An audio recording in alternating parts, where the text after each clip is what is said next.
7-8 oyning ichida 30 million dollardan ko'proq sotuv qilgansizlar. Ha, shunga yaqin shu atrofi yoki undan ko'proq shunaqa. 30 million dollar sotuv qilgan odam sifatida qurilishda o'sha zapuskdami yoki вообще umumiy sotuvidami e'tibor berish kerak bo'lgan 3 ta narsani sanab bering. Birinchisi o'sha ular eng muhimi. Ikkinchisi, uchinchisi baribir borib menimcha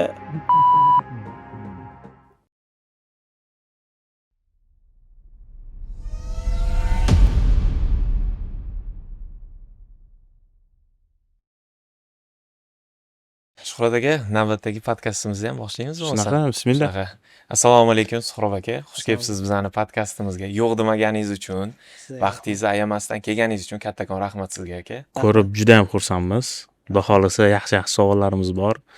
Umid qilamizki, juda ham qiziqarli podkast bo'ladi. Sababi gaplashadigan temalarimiz juda ham ko'p. Shunaqa. Endi boshlashdan oldin bir qisqa tanishtiruv qilib o'tsam-da. Shunaqa. Suhrob Abduakatov Qashqadaryodan kelgan oddiy bola, ta'lim sohasida 2 million dollar va qurilish sohasida 30 million dollarlik sotuvlar qilgan ekspert. Fulfill jamoasi asoschisi, qo'lida 70 dan ortiq xodim ishlaydi va hozirgi kunda yurtdoshlarga ish topishda yordam beradigan eng to'pvi Telegram kanallardan biri Rizqimuz asoschisi. Bu endi men tanishtirganim, siz o'zingizni qanaqa tanishtirgan bo'lardingiz? shu ismim Suhrob. 2001-yilda tug'ilganman.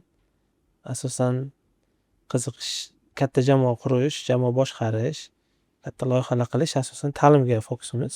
Ta'lim bilan shug'ullanadigan shaxs deb qarasak bo'ladi menimcha. Zo'r. Endi faoliyatingiz haqida sal keyinroq gaplashsak, o'zi mana Qashqadaryodan kelgan oddiy bola deb bekorga aytmadim. Bizning loyihamiz ham noldan boshlab deb nomlanadi. O'sha noldan o'zi ko'tarilgan, bizga o'xshagan jaydari bolalarni olib chiqib, zo'r rezultat qilgan insonlarni taklif qilib suhbat qilish. Siz o'zingiz haqingizda gapirib bersangiz, mana yoshligingiz qanaqa o'tgan, qanaqa oilada katta bo'lgansiz? O'shalar haqida gapirib bersangiz. Shu Qashqadaryoni bir tog'ga yaqin hududida turamiz. Yakkabog' tumani Terak qishlog'ida. Biz yoshligimiz endi asosan shu yaxshi o'tgan. Asosiysi ziyolilar oilasida tug'ilganmiz. Ota-onam o'qituvchi, dadam o'qituvchi, ayam kutubxonachi, ikkalasi maktabda ishlagan.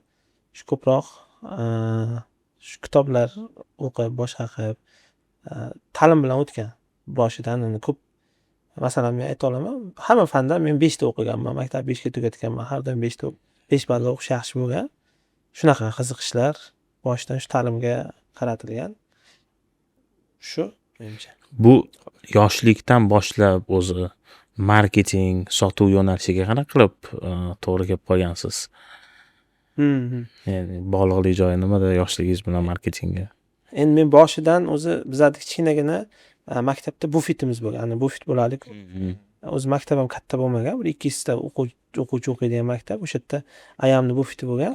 Shunda birinchi savdo qilib boshlaganman. Endi bo'sh vaqtimda maktabdan bo'sh vaqti borib o'sha yerda savdo qilganman. Shundan boshlangan. Keyin sekin-sekin bir 8-sinfligimda yozda ofitsiant bo'lib ishlaganman. Shunda ham ana odamlar bilan muloqot qilish, kommunikatsiya, nimanidir tushuntirish, servis ko'rsatish, mana shunga o'xshagan narsa shakllangan. 3 oy ishlaganman. Keyin birinchi marta o'shanda tushunib yetganman, pul topish qanchalik qiyinligini. Ya'ni men 3 oy ishlagan pulimga bitta shim, bitta ko'ylak, bitta oyoq kiyim berganda, maktab 9-sinf uchun maktab kiyim qilish uchun o'zimga pul ishlash maqsad bo'lgan. Endi u ish ofitsiantlik oson emas. Ertalabdan turasiz, boshqa qilasiz. Biz o'zimiz tozalardik joyda, tayyor qilardik, supurardik, boshqa qilardik. Shunda boshlangan. Keyin o'zi kollej davrimda biz do'kon ochganmiz kichkinagina. Shuni o'zim yuritganman. Necha yoshda bo'lgansiz u payt? Endi 16-17 yosh bo'lganman. O'zim 6 yoshdan maktabga borganman. O'shaning uchun 16 yoshdan boshlab desa bo'ladi. 16-17 yoshda shu bufetimiz bo'lgan. Do'konimiz bo'lgan. O'sha do'konni yuritib borganman. Lekin bitta tarafi hamma narsa menda hisob-kitob yaxshi bo'lgan. Chunki o'zim matematikani yaxshi o'qiganman, boshqa qilganman.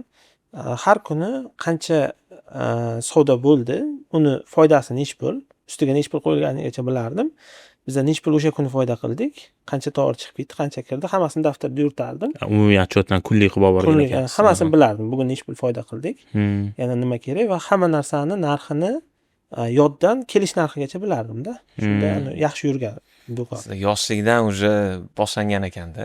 Bufet biznes bo'lgan, Tadbirkorchilik. oilaviy kichik biznes. Shunaqa. Endi do'kon yurg'izgansiz. Shunaqa. Qoyil. Mana biz maktabda o'qiyotganimizda, men to'g'risini aytaman, dadam, amakim, dadam dadasi, ular matematik bo'lgan, ikkitadan institutlarni bitirgan. Lekin men hech qachon matematikaga qiziqmaganman shu kungacha. Lekin mana endi o'zim bir tadbirkorlik qilishni boshladim, bir nimalar qilishni boshladim, haqiqatdan matematika kerak narsa ekan. Shunaqa. Mana matematikaga o'xshagan yana qanaqa fanlar borki, yoshlar o'qishi shart. Kelajakda mana Tadbirkor tadbirkor bo'lishi uchun. Tadbirkor bo'lish uchun o'sha menimcha aniq fanlardan hech bo'lmaganda bittasi bo'lishi kerak. Masalan, meni ham niyatim bor, farzandimni eng kamida matematikaga o'qitish. Balki uning o'rniga kimyo bo'lar. O'zimizni do'stlarimizdan qaraganmiz. Yaxshi, mana biz endi zapus kutamiz. Muvaffaqiyatli zapuschilar tagida qaysidir aniq fan turibdi baribir. Kimdadir kimyo, kimdadir matematika, kimdadir boshqasi bo'lishi mumkin. Bitta aniq fan bo'lishi kerak deb o'ylayman. Asosan shu. Men shu gaplarga qo'shilaman. O'zi asosan shu o'zim tanish bilishlar o'zimizga o'xshagan yosh tadbirkorlarni analiz qilib, nima qilib suhbatini olganimizda haligi nima deydi, yoshlik davri haqida gaplashganimizda aksariyati matematikani yaxshi o'qigan bo'ladi. O'zi aniq fanlarni o'qigan bolalar aniq bo'ladi deb aytishadi. Hamma narsasi aniq tiniq bo'ladi deb aytishadi. Va ko'p biznesmen ustozlar ham aytishadiki, o'sha moliyani yaxshi tushunmasa agar u odamdan tadbirkor bo'lishi, ya'ni qiyin bo'ladi, tadbirkor chiqish qiyin bo'ladi deb aytishadi. Shuning uchun haqiqatda o'zi kelajakda haqiqatda bolalarimizni хотя бы shu matematikaga yaxshilab o'qitishimiz kerak ekan degan shu xulosa shakllanib boradi har safar. Mana yana bir marta shakllandi shu narsa. Shunaqa. Mana 16-17 yoshingizda Qashqadaryoda do'kon ochgansiz. Uni necha yil yurg'izgansiz? 3 yil. 3 yil yurg'izgansiz. 20 yoshlaringizda Toshkentga ko'chib kelgansiz. Shunaqami? 19 yoshimda. 19 yoshingizda Toshkentga tatuga kelgansiz. Shunaqa. Toshkentda nimadan boshlagansiz? Tanishlaringiz bo'lganmi bu yoqda? Endi taqqoslasak baribir Toshkent poytaxt. Bu yoqda Networkingsiz. boshqacha. Misol uchun sizda qanaqadir tanishlar bo'lganmi? Nimadan boshlagansiz? Shu hozir networkingga to'xtalamiz. Undan oldingi mana matematika fikrida qo'shimchalar bor edi. Masalan, matematika yoki qanaqadir aniq fanni bilmasa yoki tadbirkor bo'la olmaydi yoki muvaffaqiyatli bo'la olmaydi degan narsa yo'q aslida. Masalan, bugun ham bitta gaplashdim. Ba'zilarda tushuncha borki, men matematikani yoki qaysidir fanni bilmaganim uchun menda zo'r emas degan. Lekin eng muhimi o'sha men o'ylashimcha sohada yaxshi muvaffaqiyatli bo'lish uchun har qanaqa sohada menimcha soft skill, ya'ni o'zini yumshoq qobiliyatlari muhim. Keyingi o'rinda o'sha to'g'ri muhit, to'g'ri networking, ya'ni to'g'ri joyda bo'lib qolish. Bu muhim deb o'ylayman va uchinchisi, agar tadbirkor bo'lmoqchi bo'lsa, risk qila olish eng muhimi. Masalan, bitta matematikaga qaraydigan bo'lsak, O'zbekistonda 10 mingtadan ortiq maktab bor-da. 10 mingta maktabda qariyb 20 mingtadan ortiq matematiklar ishlayotgan bo'lishi mumkin. Bular hammasi biznesmen emas yoki o'quv markazlarida kuchli matematiklar ishlaydi. O'zimni olimpiadist do'stim bo'lardi Tatuda. Juda ham kuchli, mendan u 5 barobar, 6 barobar matematikada kuchli.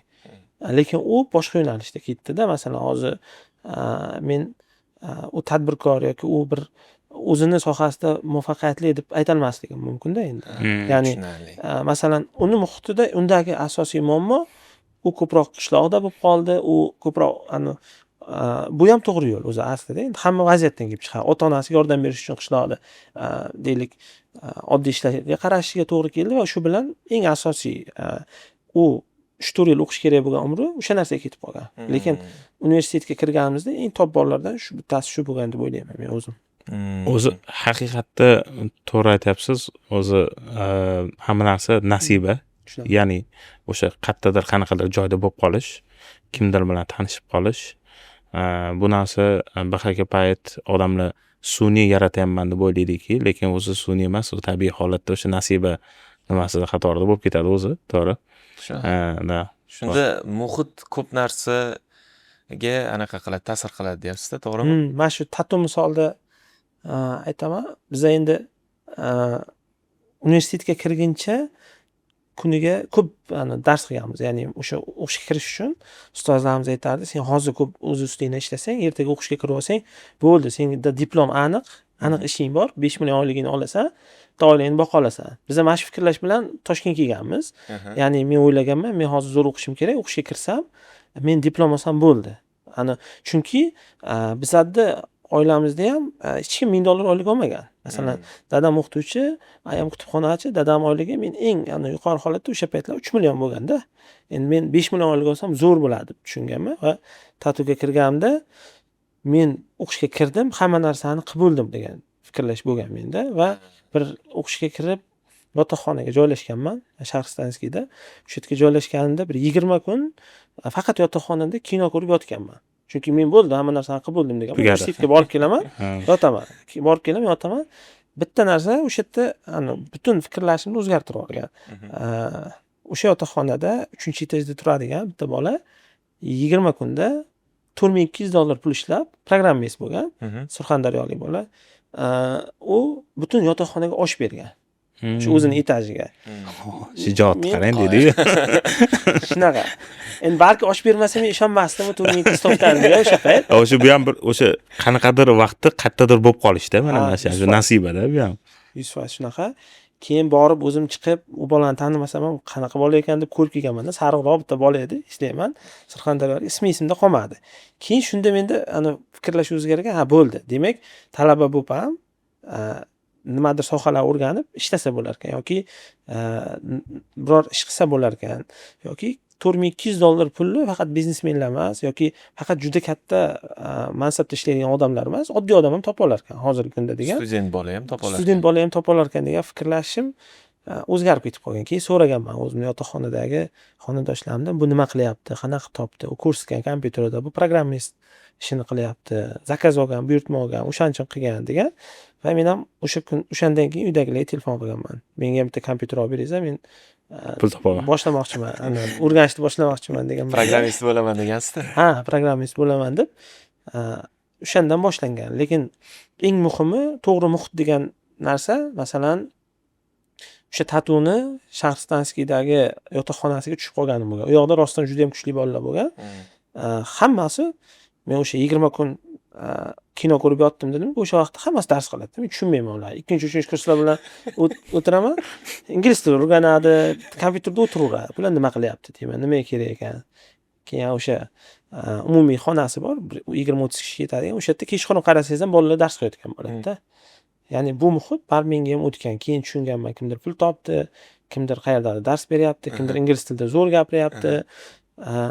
Shuning uchun to'g'ri universitet, to'g'ri muhit juda kerak deb o'ylayman. Chunki o'zimni men bilan birga tayyorlangan repetitorda yaxshi ball bilan o'qishga kirgan bolalarda ko'rganim noto'g'ri universitetga borib qolganlar bo'lgan. Masalan, endi universitet nomini aytmaymiz. Zo'r bola, bilim zo'r. Borsam universitetiga mehmon bo'lib, 2-kursdami, 3-kursda bir qismi PUBG o'ynar ekan, bir qismi karta o'ynar ekan. Dars tanishimiz hozir kartada eng zo'rlardan-da. Masalan, qishloqqa borib qolsa, chunki u 3-4 yil karta bilan shug'ullangan.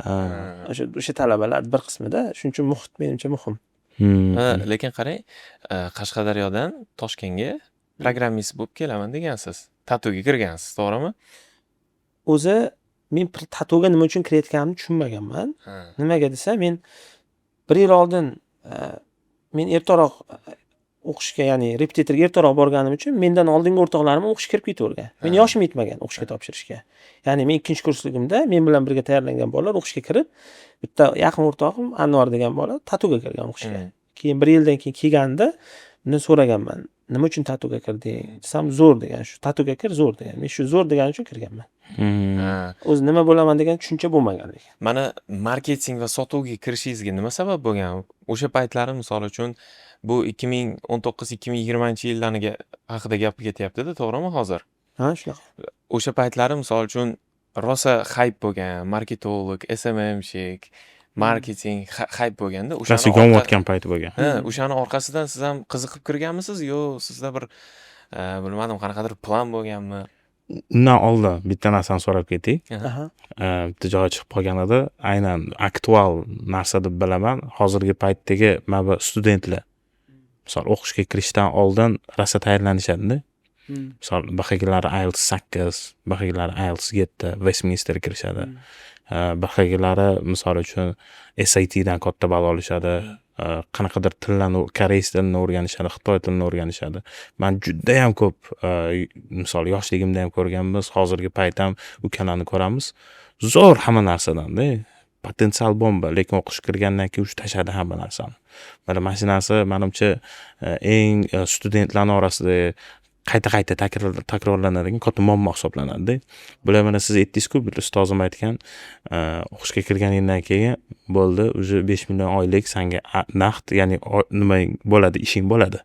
Mana shu narsani bu o'zi qanaqa o'ylashimiz kerak o'zi, ya'ni misol biz qisman ma'lum bir darajada tadbirkor bo'ldik, Alloh nasib qildi va hozirgi misol ukalarga qanaqa tavsiya bersak bo'ladi, qanaqa o'ylash kerak o'zi, haqiqatda o'zi studentlar buni qanaqa davom ettirish kerak degan nima deydi, savollarga qanaqa tavsiya bera olamiz? Tushundim. Endi biza birinchi o'rinda, masalan, men o'zimni vazifam deb bilaman. Men eng kamida o'zimni qishlog'imdagi, o'zimni qarindoshlarimdagilarga eng kamida yo'l ko'rsata olish. Masalan, ular kichkina joy bor, mana shundan chiqib ketib bo'lmaydi degan qarashi bo'lsa, o'shani o'zgartirish. Men ko'p qarindoshlarim, tanishlarim o'qishga topshirayotgan bo'lsa, men unga tushuntirishga harakat qilaman yoki uydagilar olib keladi, aytaman, qarab, sen bundan kattaroq narsalar qila olasan. Chunki sen shuncha yil matematika o'qiding, ingliz tili o'qiding. Buning uchun kelasan, o'sha masalan Toshkentda bor, sotuvchi bo'lib ishla, sotuvni o'rgan, keyin mana bu sohani o'rgan degan narsani tushuntiraman. O'zi nima, qanaqa yondashish kerak butun o'sha studentlar, talabalar desa, birinchi o'rinda universitet bu tugash emas, boshlanish deb o'ylayman. Ya'ni shunisi muhim. ya'ni shu muhim. Bu universitetga kirdi degani u nimadir eplab qo'ydi degani emas. U universitetga kirdi degani ishli bo'lib qoladi ham degani emas. Chunki universitet faqat yo'nalish beradi va bolalarga ham, qizlarga ham vaqt beradi. 4 yil vaqti bo'ladi. Misol uchun, agar bola o'qishga kirmasa, uydagilari ham 6 oy qaraydi, 1 yil qaraydi, keyin ishla deydi bor. Yo bironta kasb deganlar yoki biror joyga shogird tush deydi-da. U universitetga kirgani, uni 4 yil erkin vaqti bor. Hech kim unga qiz bolalarga ham imkon qadar turmushga chiqib ket demaydi. 4 yil o'qishini bitirsin deydi. O'sha vaqtda qilib olish kerak. 4 yil bu men o'ylayman eng katta investitsiyalardan biri. Ya'ni o'qish boshlanishi, universitetga kirdi, u universitetdan foydasi, u yaxshi yo'nalish oladi. Masalan, bizda qishlog'imiz deylik juda kichkina. Bizda o'sha kichkina emas, u katta Toshkent muhitiga keladi. Unda imkoniyat ko'payadi. O'sha 4 yil vaqtdan u eng maksimal foydalanish kerak. Ya'ni u o'qish kerak, tajriba orttirish kerak, biror joyga borib amaliyot o'tash kerak. Misol uchun, deylik, har xil ishlarga o'zini urib ko'rish kerak. Vaqtini PUBG kartaga sarflamaslik kerak. Ha, endi uni masalan men ba'zi bolalar ko'raman, deylik, misol uchun onlayn o'yinlarda men muvaffaqiyatli bo'laman deydi-da. Bo'lish mumkinmi? Ha, lekin unda raqobat shunchalik kattaki, misol uchun onlayn o'yinni o'ynash oson. Masalan, Counter'da men pul topaman deydi. Masalan, kim bor topgan desam, dunyodagi mana bu $1 million topdi. Bu 1 million 300 topdi deydi. Lekin u darajada talantli bo'lish, u darajada meshkani his qilish, odamni his qilish, o'sha o'yinni shunchalik darajada u talant, u haqiqiy iqtidor ular. Ular bilan raqobatlashish juda qiyin. Masalan, deylik, onlayn o'yin o'ynayotgan dunyo bo'yicha misol bo'lishi mumkin 400 million yoki 500 million odam bo'lishi mumkin. Lekin O'zbekistondagi deyarli raqobat bo'lmagan birorta sohada undan ko'proq pul topa oladi. Undan muvaffaqiyatli bo'lish ehtimoli yuqoriroq bo'ladi va samaraliroq ish qiladi deb o'ylayman men. Keyin men o'ylashim bo'yicha, menimcha shu universitetlarni ham o'rni juda katta bo'lsa kerak bu to'g'ri tushunchani berish uchun-da. Ya'ni o'sha siz aytib o'tdingiz-ku, domlam shunaqa degan deb, yana shunga qaytaman. Ya'ni qaysi ma'noda, misol hozirgi paytda universitetlar ham juda ko'payib ketib qoldi-da. Hozir kontraktini to'lasang, diplomini beraman deb, haligi maqsad biznes odamni jalb qilib, marketing ishlatib, sotuv qilishda. Sotuv qilish. Endi men shunaqa holatlar, keyslarni ko'rdim. Bir ikkita universitetlar bor, nomini aytmayman. Tanishlarni bir ikkita ukalarimiz o'qib, ikkinchi kursdan tashlab ketdi, bo'lmaydi ekan bu universitet debda. ikkinchi kursdan tashlab ketdi. Hozirgacha chaqirishadi. Misol tashlab ketib bo'ldi, o'qi, diplomingni beraman deb kontrakt to'la deydi. kontrakt to'la deydi.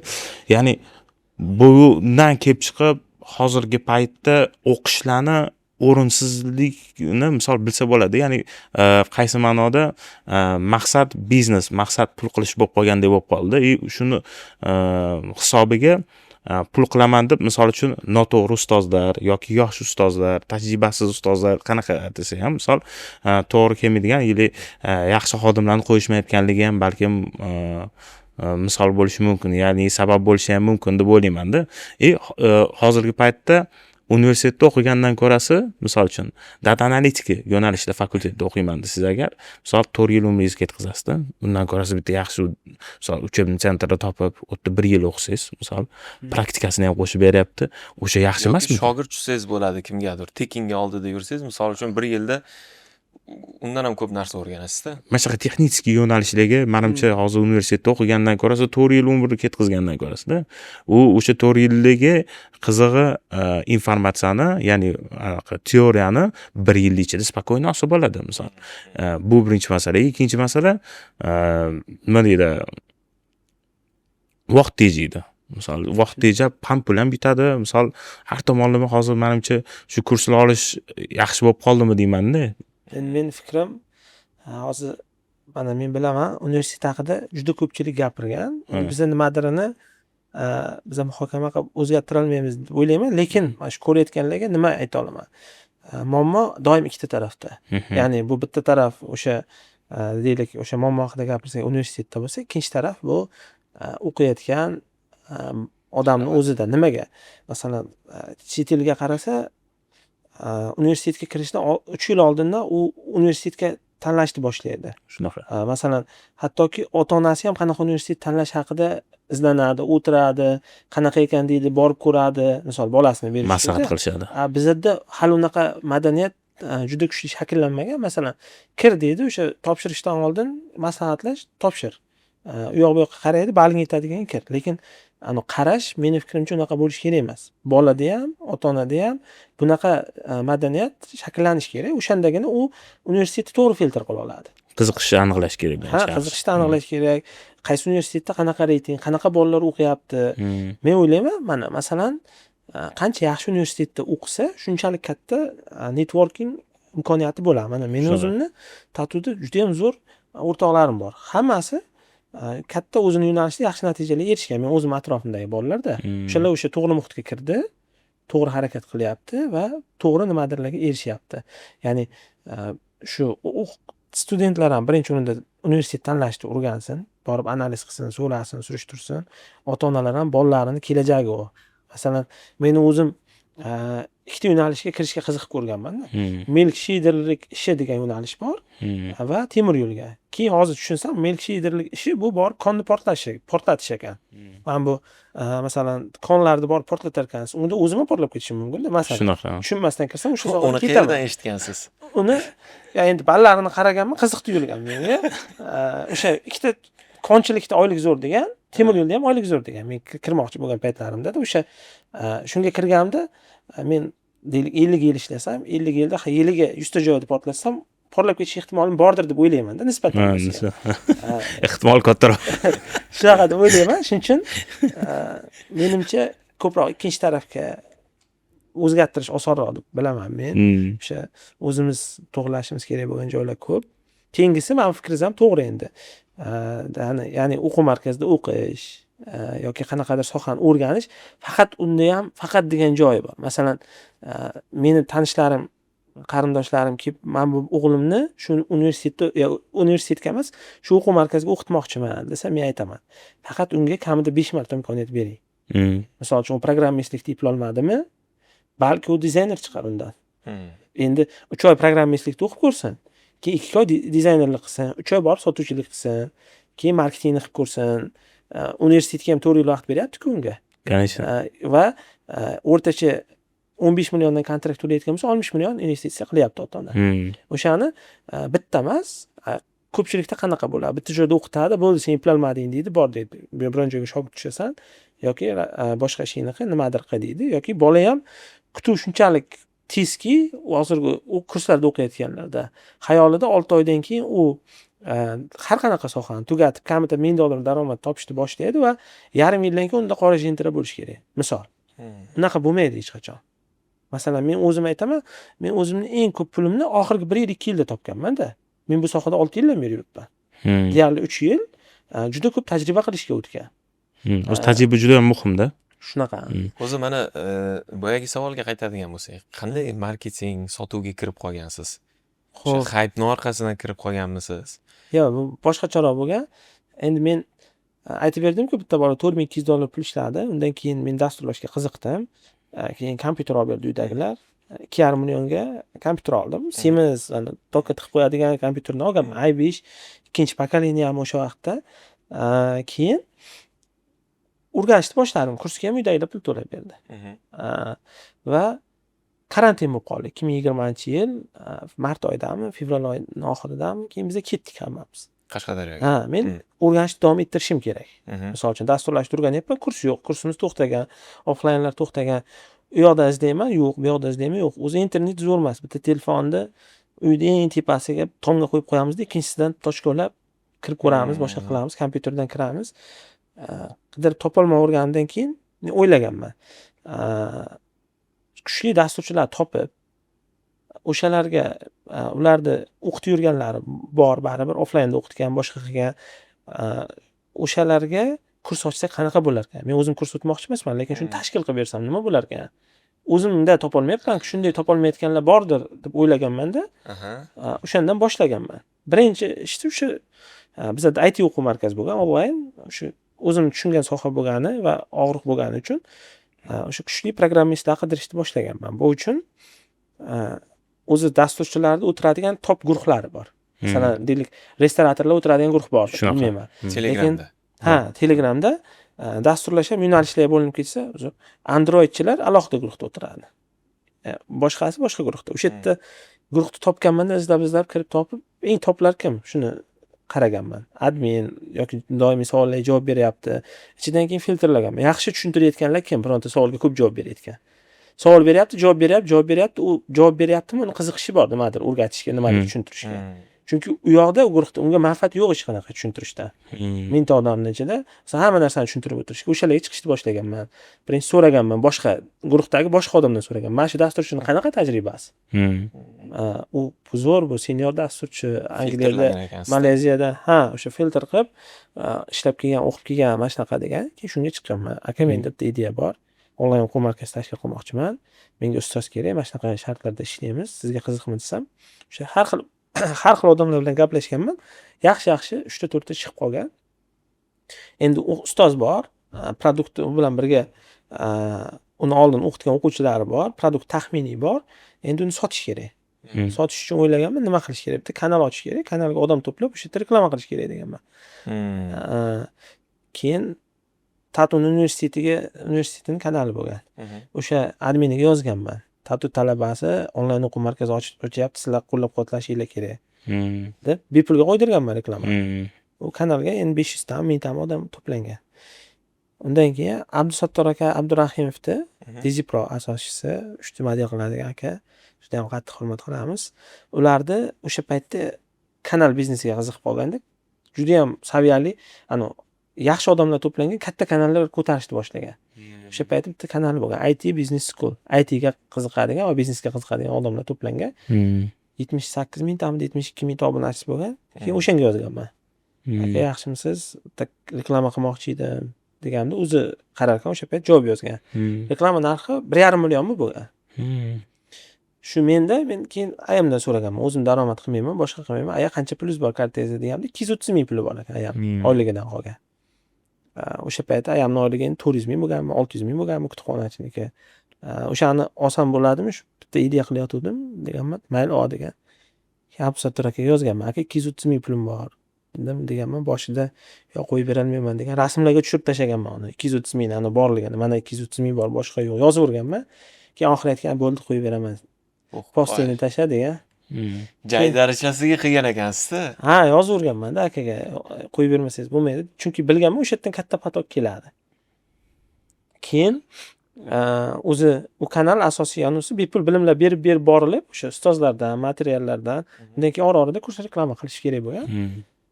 Keyin reklama postini tashlaganman. Abdusattor aka ko'rib, buningdan deyarli odam o'tmaydi deb o'zi Pinterestdan rasm topib, jalb qiladigan, o'zi tekst yozib bergan. O'zi yozib o'tirib, bitta e'lonni chiqargan. Bir kunda 5000 tadan ortiq odam o'tgan. O'shandan boshlanib ketgan. O'shanda 1-2 kun berib, keyin guruh ochganmiz, guruhlar to'lishni boshlagan. Shundan beri keyin men o'sha marketingga qiziqqanman, yana nima qilsa bo'ladi, copywritingni o'rganganman orada. Oddiy qilib aytganda, bu birinchi zapuskingiz bo'lgan ekanda. To'g'rimi? Oddiy qilib aytganda, birinchi zapusk bo'lgan. Uni sotganmisiz? Kurs qilib sotganmisiz? Kurs o'sha masalan Android yo'nalishida bitta guruh ochganmiz. 500 mingdan bo'lganmi, oyiga 400 mingmi eslolmayman. Mana bunaqa bo'lganda, qiziq bo'lgan. O'sha narsa boshlandi. 2 haftami 3 hafta o'tgandan keyin toza $1000 pul topganman. Ko'ryapman, ishonish qiyin bo'lganda o'zim uchun. O'tgan hafta men daromadim yo'q o'zi. Endi ustozlar darsini o'tyapti. Biz endi qanaqadir ulushda kelishganmiz. Men ulushimni o'zimnikini olsam, $1000 ga yaqin pul chiqqandi. Ayingizni oxirgi 230 mingni olib reklamaga tikyapsiz. Bir haftadan keyin qarasangiz, o'sha $1000 topyapsiz. 2 hafta deylik. 2 hafta. 2-3 haftada. Shundan boshlanib, keyin davom etib ketgan. Mana men o'ylayman, aniq omad deb o'ylayman, lekin bitta tarafi bor. Sababini qildingiz. Omad kelishi uchun ham sizda shu omad kelishi uchun ko'p variantlar qilib ko'rgan bo'lishingiz kerak. Qaysidir o'xshab qolish kerak. Masalan, futbolda ham zo'r gol urmoqchi bo'lgan odam juda ko'p o'shanaqa tepib ko'rgan bo'lishi kerak. Praktika qiladi. Praktika qilish. Udarga ishlaydi. Shunaqa qayta qilish kerak. Ko'pchilik aytadi, masalan, kimnidir omadi keldi, meniki kelmayapti, lekin u harakat ham qilmaydi omad kelish uchun. Gapingizni bo'laman, o'xshamagan proyektlaringiz bo'lganmi bundan oldin? Undan oldinmi? Ya'ni qilib ko'rgansiz, o'xshamagan, qilib ko'rgansiz, o'xshamagan. Xo'p, hozir aytaman. Undan oldin bo'lgan, masalan, menda birdan ikkita ideya boshlaganman o'sha paytda. Birinchisi o'quv markazi ideyasi bo'lsa, ikkinchisi dasturchilar yig'amanda zakaz olib qilaman deganman. Zakaz ham topganman. Bu yoqqa yozganman, bu yoqqa yozganman. IT agentствоda. Onlaynda. O'sha o'xshamagan endi. Biz juda arzon narxga proyekt olib qo'yganmiz. Uni bir 6 oy qilish kerak bo'lgan, qilganmiz, boshqa qilganmiz. Shunaqa proyektlar ham bo'lgan, lekin ja ko'p bo'lmagan son. Endi u o'xshamagan proyektlar ungacha bo'lgan etapda. Men universitetga kelganimcha menda ideya har xil narsalar qilib ko'rmoqchi bo'lganman. Masalan, telefon olib sotmoqchi bo'lganman. O'sha fit bo'lgan qanaqadir ideyalar qilib pul topish rejalari qiziq bo'lgan doim. Masalan, qanaqadir sex ochmoqchi bo'lganman, pul bo'lmagan unga. O'sha qishloqda mana shunga o'xshagan ideyalar bo'lgan lekin. Birinchi zapuskingizni qildingiz, qanchadir daromad topdingiz. Bu narsani keyin qanday qilib razviyat qildingizlar? Shakllantirdingiz yana. Keyingisi endi uni kengaytirish haqida o'yladik. O'sha kengaytirish uchun birinchi o'rinda odam ko'p bo'lishi kerak, talab, ya'ni marketingda varonkangizda oqim bo'lmasa, sotuv bo'lmaydi u. O'sha oqimni qilish uchun ko'proq reklama qildik, odamlar ko'paytirdik, boshqa qildik va ustozlarni ham yaxshilarini olib kelishga harakat qildik. Masalan, eng kuchli sun'iy intellektchilardan birini men o'ylayman O'zbekistondagi ilk bor sun'iy intellekt kursini biz ochganmiz deb o'ylayman-da. Yo'q. 2020-yilda sun'iy intellekt, bu paytda hech kim sun'iy intellekt haqida mana bunaqa qilyapti, rasm yasyapti, nimadir qilyapti degan tushuncha bo'lmagan. Men bitta tanishim orqali O'zbekistondagi sun'iy intellekt ilmiy tadqiqot markazini bo'lim boshlig'i bilan tanishib qolganman. Hozirgacha mana kommunikatsiyamiz bor, ular bilan nimadir ideyalar qilamiz, g'oyalar qilamiz. Hozir endi xususiyga chiqib ketgan ular. O'shaga chiqqanman, shu kurs qilaylik. Sizni shu sun'iy intellektda shogirdlar olar ekansiz, kuchli bilimingiz bor ekan deganman. Unga bu qiziq bo'lgan. Nima uchun? U komanda yig'ish kerak bo'lgan. O'zbekistonda sun'iy intellektchilar ham yetarli bo'lmagan. 20-yil deyapsiz-da. O'sha paytda bo'lgan. O'zbekistonda bo'lganmi shunaqa? Endi biz sun'iy intellektchilar bo'lgan, kam miqdorda. Endi sun'iy intellekt kurslari bo'lmagan deyapti. Ommalashmagan. Bo'lmagan deb hisoblayman. Balki bo'lsa, kommentariyada kimdir biz birinchi qilganmiz deb yozsa bo'ladi, lekin ko'rmaganman. Suhbat organizator qilamiz sun'iy intellekt. Shunaqa.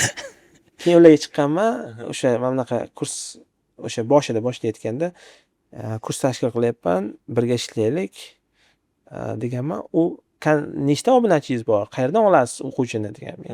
Hali yo'q, kanal ochyapman deganman. Kanalingizda hech narsa yo'q ekan-ku degan. Qancha bo'lsa birga ishlaymiz so'raganman undan.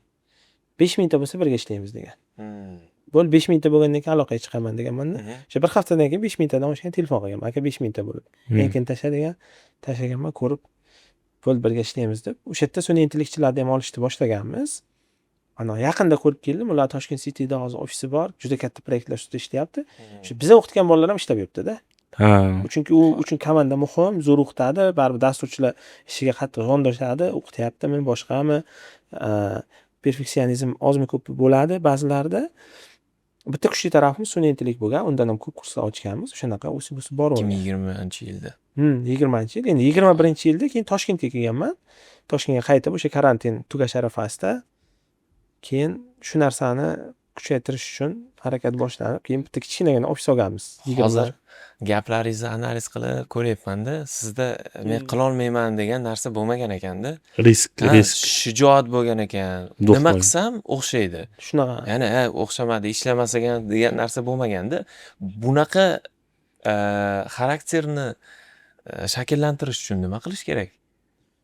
Ochig'i endi bilmayman, ochig'i masalan nimaga desa noto'g'ri tavsiya berib qo'yishdan o'zim ham o'ylayman, noto'g'ri tavsiya berib qo'ymay. Chunki menda o'xshagan narsa kimdadir o'xshamasligi. Menda bo'lgan narsa bo'lmasligi mumkin. Men ba'zida o'ylab qolaman, dadamda ham shunaqa xarakter bo'lgan, menimcha gendan o'tgan deb o'ylayman o'zim. Ama bu yoshlikdan kitob o'qiganlaringiz, bufetda savdo qilganlaringiz, bular ta'sir qilgan deb o'ylaysizmi? Endi ta'sir qilgan bo'lishi mumkin. Biz 3 ta ukamiz, akam ham ukam ham xuddi shu ishlar qilgan baribir. Hammamizda har xilda, masalan, men tadbirkor bo'lsam, ukam kuchli dizayner. Ya'ni o'sha narsani qilgan hamma tadbirkor bo'ladi degani emas. Menimcha shunaqa. Ya'ni qanaqadir bir formula yo'q, aniq formula yo'q. O'sha hamma narsa shu baribir o'sha qayerda qaysi paytda bo'lganligi shu hammasi shu nasibaga taqaladi-da baribir. Keyin bir xilgi shaxsiyatda baribir tabiiy ravishda odamlar shakllanadi. Bu o'sha genga aloqasi ham bo'lishi mumkin yoki o'sha ya'ni odamni o'zini krugi, ya'ni o'sha environmenti juda muhim bo'ladi. Shu sabablari bor haqiqatda. Jamoa haqida gapirib o'tdingiz. O'sha jamoa haqida so'ramoqchi edim. Hozirgi paytda nechta odam ishlaydi jamoangizda va qanaqa tarzda ishlaydi? Tizim haqida gapirib o'tsangiz. Undan oldin o'sha formula masalasida aytdik. Endi bitta sabab bo'lishi mumkin. Men o'ylayman, o'sha ochlik bo'lsagina sal yaxshiroq ishlashi mumkin formulalar. Odamdagi o'sha to'xtamaslik, boshqa. Mana shu joyiga to'xtalsak bo'ladi masalan. Men o'ylayman, ochlik muhim. Kimdir Shijoat. Shijoat masalan, deylik, oilasini yaxshiroq pozitsiyaga olib chiqish, yaxshiroq daromad qilish, qaysidir zo'r imkoniyatlar qilib berish haqiqatda uni chuqur his qilgan odamda haligi ba'zida ko'raman, kimlardir aytadi, hozirgi etapga kelib, birorta ish o'xshamasa boshqa qilsa men travma oldim, psixologik, mana bunaqa bo'ldim. Motivatsiya kerak. Motivatsiya kerak, o'xshamayapti, qiyin bo'lyapti deydi. Bu normada o'zi, bu norma. Endi o'shani umuman hech qaysiga qaramay o'tish uchun men shuni qilishim kerak degan ochlik bo'lish kerak baribir. Yana bitta narsaga taqaladi. Men o'zim fikrim shuki, baribir mana misol yoshligimizdan ota-onalar bolalariga maqsad qo'yishni o'rgatish kerak-da. Ya'ni o'zi bu dunyoga nimaga kelding, nima uchun yashayapsan, sen o'zi qanaqa inson bo'lishing kerak. Bu misol uchun O'zbekiston jamiyatiga qanaqa o'rning bo'lsa bo'ladi, misol qanaqa o'rning hissa qo'sha olasan. Mana shu narsalarni tushunib borsa agar odam, menimcha motivatsiya kamroq kerak bo'lsa kerak. Bu yerda o'zi mas'uliyat bo'ladi-da. Mas'uliyat bo'ladi, shijoat ham bo'ladi-da. Bu yerda har xil formula bo'lishi mumkin-da. Misol uchun kimgadir nimadir ishlaydi. Kimgadir nimadir ishlaydi-da. Misol uchun bir xil bolalar bor. Qorni och, hech narsasi yo'q, shijoati ham yo'q-da. Misol uchun chiqisi kelmaydi-da. Lekin o'sha bola misol uchun chetda ko'rib kelganda hayron qolasiz ba'zida. Lekin mana bir xil bolalar bor, qishloqdan chiqqan, "Davay, qilaman." Anu odamning miyasida limit bo'ladi-ku o'zi. Mana misol uchun $1000 topish, wow. Misol uchun kimdadir limit $10,000 bo'lishi mumkin, kimdadir 100,000, kimdadir 1 million bo'lishi mumkin. Shunaqa. Endi menimcha odamda baribir eng oxirgi holatda o'sha majburiyatlar ishlasa kerak. Mana men o'zimni o'sish etaplarimga qaraymanda, eng katta o'sishlardan biri menda ishlaydigan formula, doim qarzga kirsam zo'r o'saman. Shuni so'ramoqchi edim o'zi. Mana misol uchun qanaqadir qarzda bo'lsangiz yoki extra responsibility, ya'ni javobgarlik olsangiz, Oshiqcha. yaxshi ishlashingiz rostmi yo'qmi deb. Shunaqa gipoteza ham bor-da o'zi. Ha, shunaqa. Masalan, biza o'sha onlayn o'quv markazida qildik. Misol 2020-yilda bo'ldi, 21 Toshkentga keldik, ofis qildik. Endi o'smayapti u, masalan, o'stirishga qiynalyapmiz. O'zi nimadir o'smayaptimi? Balki model xatodir degan tushuncha bor. Masalan, u o'smaydigan modeldir, yo'ldir biznesda. O'shani men o'zgartirib olishim uchun men $8,000 qarzga kirganman. Qanaqa desa, uylanishim kerak bo'lgan. Uydagilar aytgan, to'yingni 1 yildan keyin qilamiz degan. Men aytganman, to'yimni shu 1-2 oydan keyin yoqmagan unashtirilib yurish. O'zi unashtirilib uzoq vaqt yurish kerak emas. To'g'ri. Har taraflama xato menimcha. Fitna chiqadi. Shunaqa. Keyin nima qilsam 1-2 oyda, 1 oyda qilamiz to'yni degan, pul topsang degan. Ya'ni pul topilmaydi degan. Men qarz olganman, $8,000, $6,000. U yoqda hamma bolalar chiqqanman, qarz berishni boshlagan. Yaxshi programmist o'rtoqlarim bo'lgan. Bunisi 1,5 ming, bunisi 1000, bunisi 500 bergan. Uydagilar jo'natib yuborganman keyin. Endi qarz bo'lgandan keyin modelni o'zgartirish kerak. O'sha odatiy reklama qilib sotishdan biz o'sha haqiqiy o'sha hozirgi ishlayotgan O'zbekistondagi zapusk strukturasiga o'shanda o'tib, shu qarzni zapuskka o'tgandan bir 3 oy o'tib, 2 oy o'tib yopib yuborganman-da. Keyin o'shandan bir 3-4 oy o'tib men mashina ham olganman. Qo'y. Shunaqa endi. Uylanganingiz ham barakali kelgan ekan. Shunaqa desa ham bo'ladi menimcha. Qo'shimcha Bizda- mas'uliyat bo'ladi haqida qarz bo'lsa. Jamoaga shijoat. to'xtaluvdik boya. Jamoa masalasida o'sha yana savolim qaytaraman. Hozirgi paytda o'sha kengayish qanchalik darajaga bordi? Misol, jamoangizda nechta inson ishlaydi? O'zi nimadan boshlandi jamoa yig'ish? Qanaqa? Tizim masalalari. Jamoa yig'ish baribir shu 2020 dan boshlangan, kichkina baribir qachondir o'zingiz ulgurolmay qolasiz. Boshida hamma ishda o'zim qilganman. Keyin 21-yilda kichkina ofis oldik. Bitta administrator oldik. O'sha o'quv markazi administratsiyasini yuritish uchun kimnidir SMM chiqib oldik. O'shandan boshlangan 1-2 kishidan o'sha endi hozirgi kunga bir onlayn, offlayn har xil ishlaydiganlarni qarasa 70 dan oshiq, 100 ga yaqin odamlar bilan birga ishlaymiz. Endi o'zimni hozirgi paytda qiziqadigan eng katta qiziqishlarimdan biri bu odamlarni tushunish, odamlar boshqarish, odamlarni his qilish va jamoani tizimlashtirish. Bu uchun bizda mana masalan bo'limlar tashkil bo'lgan. Deylik, HR bo'limi bor, moliya bor, marketing bo'limi bor, sotuv bo'limlari bor. Mana shunaqa bo'limlar tashkil qilib, hattoki komandamizda hozir operatsion direktorgacha bor-da. Ya'ni operatsion direktor qo'yganmiz. Men u bilan ko'proq muhokama qilaman. Ya'ni mening vazifam hozir proyektlarda strategiya haqida o'ylash, qayerga ketyapmiz, qanaqa raqamda zapusk qilamiz, uni qanaqa plan qo'ysak bo'ladi, buni komandaga o'sha operatsion direktorga ko'rsatish, operatsion direktor buni tatbiq qilish. Endi bu lekin bitta tarafi bor, bittada bo'lmaydi bu. Yillar davomida masalan tagini qarasa, komandani yillar davomida atrofimda meni qadriyatimga, meni prinsiplarimga, meni qarashimga to'g'ri keladigan odamlar yig'ilishi oqibatida bo'lgan. Ya'ni top menejmentdagi asosiy komandani ushlab turadigan odamlar o'sha qadriyatlar bir xil bo'lgan. Umumiy jamoaning qadriyati bir xil bo'lgan bilan eng muhimi sodiq bo'lgan odamlar atrofida qurilyapti deb o'ylayman men. Mana shu aksariyat yosh tadbirkorlar, ya'ni qaysidir startap o'zini loyihasini boshlamoqchi bo'lsa, особенно nimalari, ayniqsa puldor qatlami, misol uchun bolalarni, ular nima qilishadi? Bitta ishni boshladimi, sarazi HR, marketing, data analitika, misol uchun ekonomist, hammasini bittadan pozitsiya qilib tashlaydi. Hali ish boshlanmagan. Hech nima yo'q hali. Uni nimaga unaqa qiladi desangiz, ular misol podkastda eshitgan, что HR kerak ekan deydi, misol uchun moliya bo'limi kerak ekan, operation manager kerak ekan menga deydi, misol uchunda. Ya'ni mana shu qanchalik to'g'ri? Endi meni o'zim shaxsiy fikrim bu noto'g'ri. O'zi tabiiy jihatda talabga qarab bu narsalar kengayadi-da.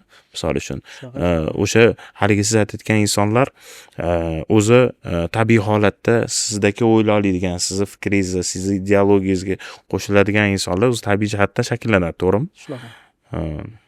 Bizda endi mana bunaqa biza qaraganmiz eng muhim bo'lim qaysi?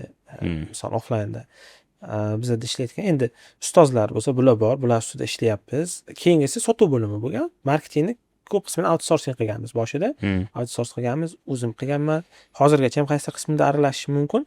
O'sha sotuv bo'limiga odamlar yig'averganmiz. Sotuvchilar offline o'tirib ishlash kerak. Biz uni metrikalarni kuzatamiz, nazorat qilamiz va ehtiyoj tug'ilganda ichar kerakmi, kimdadir qobiliyati bormi? Mana ichida o'zim yurib, buni icharda qobiliyati bor ekan. Bo'ldi, siz icharga o'stirishimiz kerak. Mana bu kursni olamiz, birga o'qiymiz yoki shu kursda o'qiysiz, birga tatbiq qilamiz deb u o'qib yetib bo'lgandan keyin uni icharga ko'tarib yuborganmiz. Kimdir sotuv bo'limi rahbari, kimdir marketing. Mana shunaqa qilib o'stirish tarafdoriman. U bittada kerak emas. Mana loyihalar endi boshlanganda o'zi hamma ishni qiladi.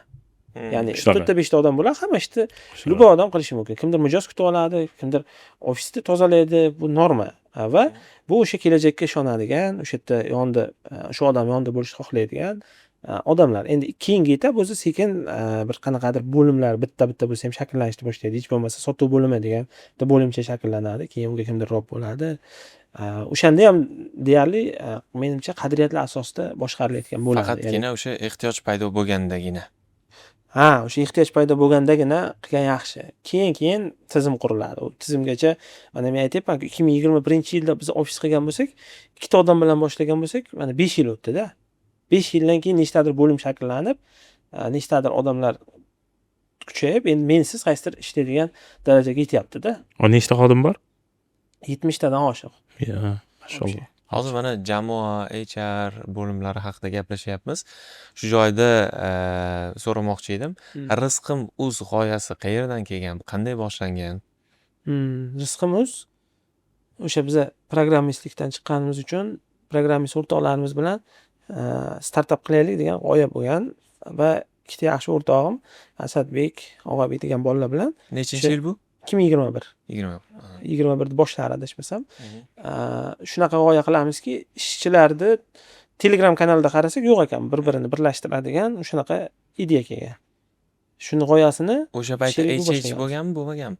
U bo'lgan. Endi Telegram kanalida mana bunaqa e'lon berib boriladigan, tezda odam topsa bo'ladigan variant bo'lmagan. Birinchi biz Telegram kanalda qilamiz, keyin buni platformaga ko'chiramiz degan rejamiz bo'lgan. Platforma ham ko'targanmiz oylar davomida, lekin u startap platforma o'sha vaqtda endi bizda investitsiya qilish degan tushuncha, o'zimizda investitsiya yetmagan, boshqa qilmagan, uni keyingi kelajaklarni ko'ra olmaganimiz uchun platformani to'xtatganmiz, kanalda o'zi qolgan. Keyin sheriklar ham sekin biz o'zimiz boshqa g'oyalar qilamiz deb chiqqandan keyin o'sha kanalda yuritishni davom etganmiz. Bitta admin olib kanal berib qo'yganman. O'zidan o'zi ko'paygan kanalda odam. Chunki foydali bo'lgan. Kimdir e'lon qo'ysa, ishchi topilgan. Ishni odamlar o'sha yerdan topgan va o'sha qaysidir etapga kelgandan keyingina pullik e'lonlar qo'yishni boshlaganmiz. Chunki e'lon soni shunchalik ko'payib ketgandan qilganmiz-da u ishda. Endi hozir mana men o'ylayman, oyiga 250-300 ta e'lon chiqadi. 250-300 ta. Bitta e'loningiz 50 ming so'm. Hozir 50 ming so'm. Shunaqa hisob-kitob qilaverasizlar o'zinglar. Shunaqa, lekin kommentariyaga yozib o'tinglar, oyiga necha puldan. Rostdan ham aka, men o'zim ham juda ko'p montajyorlar, grafik dizaynerlar topganman, SMM'chilar, o'sha sizni kanalingizni topganman. Oldin bilmasdim sizni kanalingizligini, endi bilib, research qilib, Endi sekin skidka hozir. Miroy qo'yver endi. Miroyda 12 marta qo'ysam necha pul qilib berasiz-ku? Mana qarang, 70 dan ortiq hozir xodimingiz bor. Ularni boshqarish tabiiyki qiyin. Rahbarlik mavzusi haqida gaplashsaydi, siz qanaqa rahbarsiz? Qattiqqo'lmi yo qo'yib berasizmi o'z holiga? Menda eng muhim jihatlar jamoaga odamlar bilan ishlayotganda ularda asosiysi qadriyatlarimizga tushish kerak, bizning komandaga, ya'ni keyingisi xohish bo'lish kerak o'ziga o'sha ishni qilishga. Sizni qadriyatlaringiz qanaqa? Mana misol uchun sizni jamoangizga qo'shilmoqchi bo'lgan odamlar bordir, bizni ko'rayotgandirda. Sizni qadriyatlaringiz qanaqa? Endi bu qisqa aytib o'tib ketaman. Samimiylik asosiysi, ya'ni keyingisi o'sha natija, keyin tartib, shunga o'xshagan 5 ta qo'yilgan. Endi asosiysi, eng muhimi shu haqiqiy, halol, gapini ustida chiqadigan, gapirgan gapiga javob beradigan, ishini yaxshi ko'rib qiladigan, shu yerga mana bizga kelmoqchi bo'lsa, bizdan ham manfaat, o'zidan ham manfaat olmoqchi bo'lgan odamlar bilan yig'ilgan, ya'ni o'zi ham manfaat bermoqchi bo'lgan odamlar bilan yig'ilgan jamoa deb o'ylayman. Ya'ni shunaqa jamoada endi hamma bir-biriga yordam beradi, nimadir ustida ishlaydi. Bitta odam muammosi hamma uchun muhim bo'ladi. Shunaqa qurganmiz. Eng muhimi shu xohish bo'lishi kerak ishlayotgan odamda. Xohlash kerak u nimadir ishni qilish. Masalan, marketologlikka keldimi, eng zo'r marketolog bo'lish yoki vaqtida ishlarini zo'r qiladigan, zo'r ko'rsatkichlar qilib bera oladigan marketolog bo'lish xohishi bo'lishi kerak. Shunchaki pul ishlash uchun kelmoqchi bo'lsa, menga qiziq emas u. Undan ko'ra men mana ba'zida bolalar keladi, sotuv bo'limiga HRlar aytadi, kattaroq stabil oylik so'rayotgan o'sha ro'yxatdan o'tayotganlarni filtr qilinganda bir qismi shunaqa deydi. Men aytaman, ular borib Evsga yoki Fidapga borib kasrlik qilsin yoki mana bu aniq stabil oylik beradigan joyga kirsin. Lekin u tajriba olmoqchimi, o'smoqchimi, nimadir ustida ishlamoqchimi? Men bu bilan qaysidir fast food biznesda tajriba bermaydi demoqchi emasman, lekin bizda ya'ni u sotuv bilimlarini o'rganadi, doim o'sadi, keyingi etapga chiqib ketadi. Katta kompaniyada bu qiyinlashib ketadi. Qancha kattalashsangiz, 5 mingta xodimimiz bo'lsa, raqobat kuchli. Shu raqobat kuchli. Ya'ni kasserlikdan siz top HRga chiqqaningizcha bilmadim, 15 yil ishlashingiz kerak edi. Lekin bizda hali unaqa odam ko'pmas. Ya'ni ularda ko'tarilish imkoniyati ko'p. Meni yonimda, o'zimning yonimda assistent bu 1,5 yildan beri assistent bo'lgan shogirdim hozir bitta proyektda menga sherik u. 1,5 yilga o'zi men bilan sherik bo'lyapti-da. Chunki uni potensial shunga yetgan, 1,5 yil menga assistent bo'ldi, shogird bo'ldi, o'rgandi, boshqa bo'ldi. Nimaga yo'q? Men sherik qilishga tayyorman qaysidir loyihalarga. Bu qaysidir fast food biznesida qiyin bo'lishi mumkin. Bittada sherik bo'lib ketish 2 yil, 3 yilda. Bu shogird bilan sherik bo'lish masalasi menga juda qiziq eshitildi. To'g'risini aytsam, chunki bu shogirdda. Misol, nima deydi, bu o'zaro nima deydi, sherikchilikda muomalalar, misol uchun ish masalasida yoki bir qanaqadir bir nima deydi, umumiy aytganda sizlarning отношениялар qanaqa bo'ladi demoqchiman-da. Endi baribir ustoz shogirdlik sifatida sheriklikda ham ta'sir qiladi, ustoz shogird sifatida ketadi. Albatta. Lekin masalan vazifalar bo'lishilgan boshqa, o'shanga qarab hamma qiladi. Eng muhimi u yoqda endi qaror qabul qiluvchi odam ko'proq menman baribir. O'sha ya'ni shunisi muhimda. Baribir shogird. Lekin u qanaqadir ma'noda sherik, ulushdor, yaxshi ulushdor. U o'sha qaysidir o'ziga qarashli loyihani bo'limlarni u boshqaryapti, boshqa qilyapti, lekin strategik jihatdan qarorlarni men ko'proq qabul qilib beraman. Tushunarli. Shunga nisbatan ham ulush katta, boshqa menda nisbatan. Tushunarli. Boyagi savolga qaytsak, siz qanaqa rahbarsiz?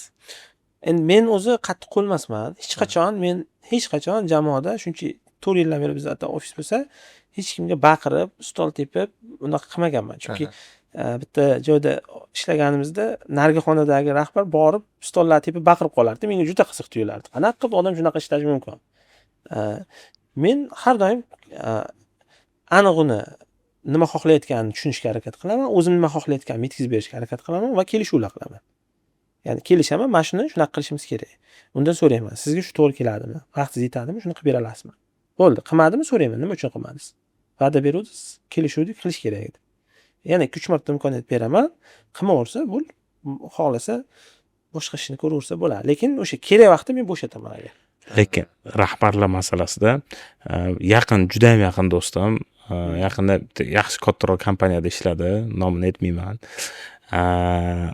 U yerda analitik bo'lib ishladi. Mas'uliyati juda katta. Xitoydan даже zakazlarni zakupni ham o'zi qiladi. Boshida ishga kirganida zakaz bergan, omborxonada qancha narsa borligi va 1 oy davomida o'sha berayotgan zakazi, produktasi qancha sotilingan, hammasi dataga asosan zakazi bergan.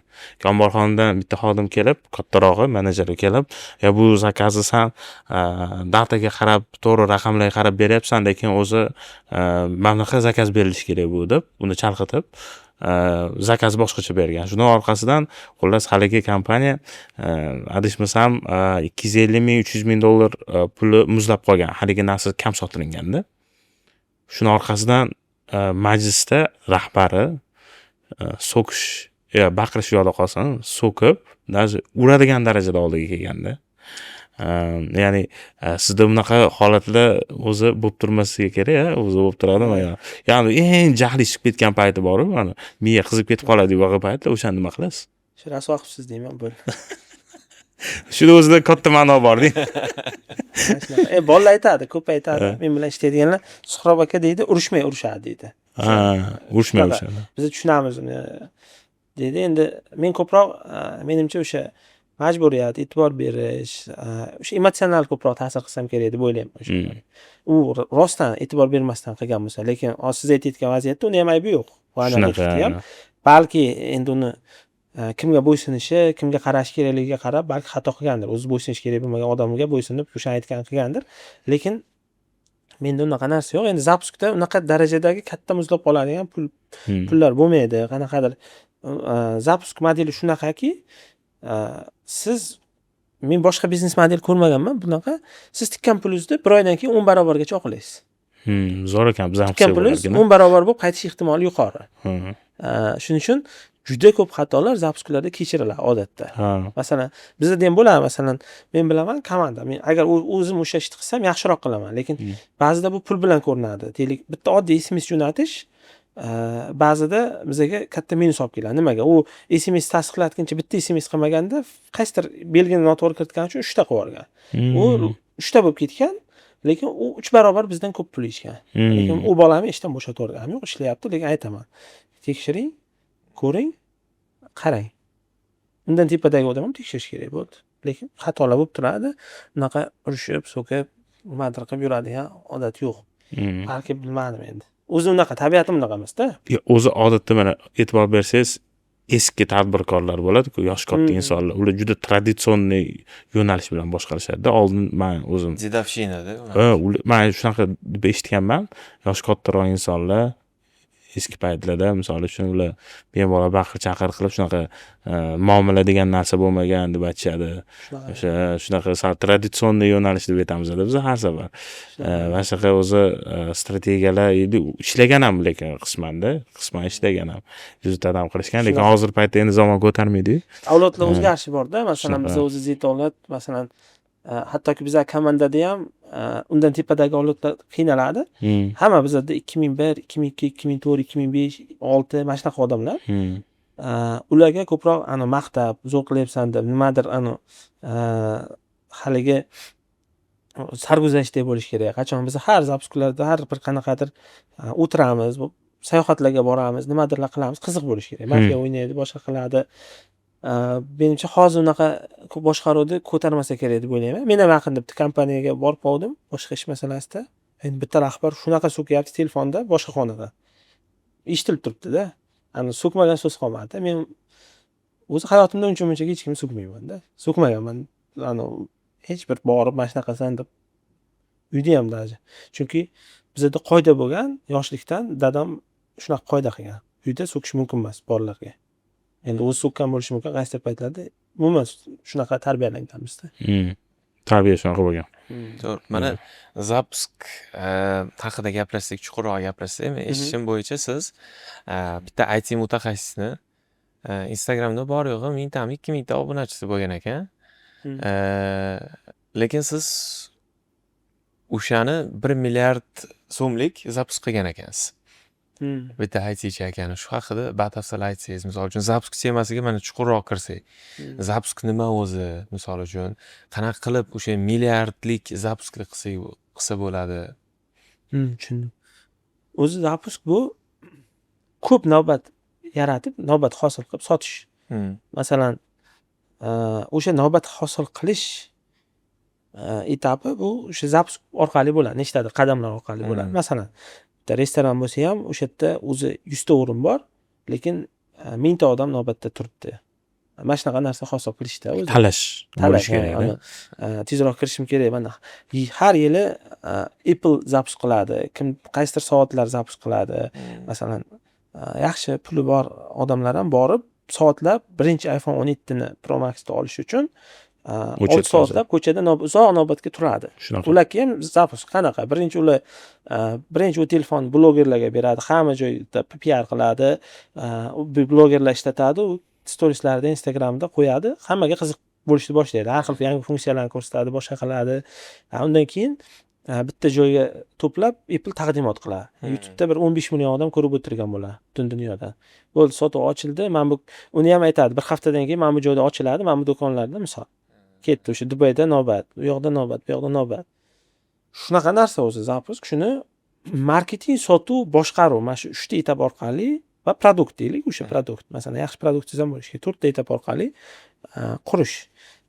Endi o'sha 1000-2000 ta obunachisi bor odamlar qilsa bo'ladimi desa, ha, endi masalan faqatgina shaxsiy brend bo'lsa, faqatgina odamlar ishonsa oladi degan tushuncha noto'g'ri. Buni qisqa vaqtda siz amalga oshirsangiz bo'ladi. 2 haftada, 1 haftada. Masalan, biz ba'zida qurilishda zapusklar qilsak ham 2000 ta 3000 ta obunachisi bo'lsa ham zapusk qilamiz. Umuman obunachisi bo'lmasa ham zapusk qilamiz. Yaxshi yo'llar qo'yayotgan bo'lsa-da. O'sha Rezultatlar yaxshi bo'ladi. Ha, yaxshi bo'ladi. Men o'zi o'ylardimki, baribir kimdir tanish kerak, o'qilish kerak, o'shandagina misol zapusk qilinsa, misol rezultatlari zo'r bo'ladi deb o'ylar edim. Endi menimcha baribir narxlarga ham baribir ta'sir qilsa kerak narxiga. Ha, yo'q, ta'sir qilishi mumkin, lekin mana bunaqa narsa. Agar sizda o'sha tanilgan bo'lsangiz, shaxsiy brendingiz bo'lsa, siz ko'proq sotasiz. Bu to'g'ri. Lekin u bo'lmasa, qilib bo'lmaydi degan tushuncha yo'q. Odamlarda qanaqa tushuncha bor? Men deydi, birinchi o'rinda tanilishim kerak, shaxsiy brend qilishim kerak. Misol uchun men buni qilishim kerak deydi. Oylab 6 oy, 7 oylab vaqtni o'sha narsaga sarflaydi. Хотя бы minimum kriteriya qanaqa bo'lishi kerak? Mana men misol uchun zapusk qilmoqchiman. Marketing yo'nalishida misol uchun ishlayman. Qiziqaman va odamlarga o'zimni shu marketingdagi orttirgan nima tajribalarim, bilgan bilimlarim mana shu bilan misol share qilmoqchiman, ya'ni bo'lishmoqchiman. Nima qilishim kerak? Minimum kriteriya bordir, хотя бы misol. Kamida o'sha yaxshi, eng muhimi bitta kuchli produktingiz bo'lishi kerak. Bu bir. Ikkinchisi offer, ya'ni taklif. Juda ham kuchli bo'lishi kerak, yaxshi bo'lishi kerak. Ya'ni produkt bilan offer kuchli bo'lishi kerak. Taklif kuchli bo'lishi kerak. Endi taklif deganda nima? Masalan, deylik mana oddiy uy misolida bo'lsa, Toshkent shahrida hamma 100 million atrofida bosh to'lov olayotgan bo'lsa, siz 49 million bosh to'lov desangiz, o'zi sizning offeringiz kuchayishni boshlaydi. Ya'ni bundan pastdagi ko'proq odamga siz chiqa olyapsiz.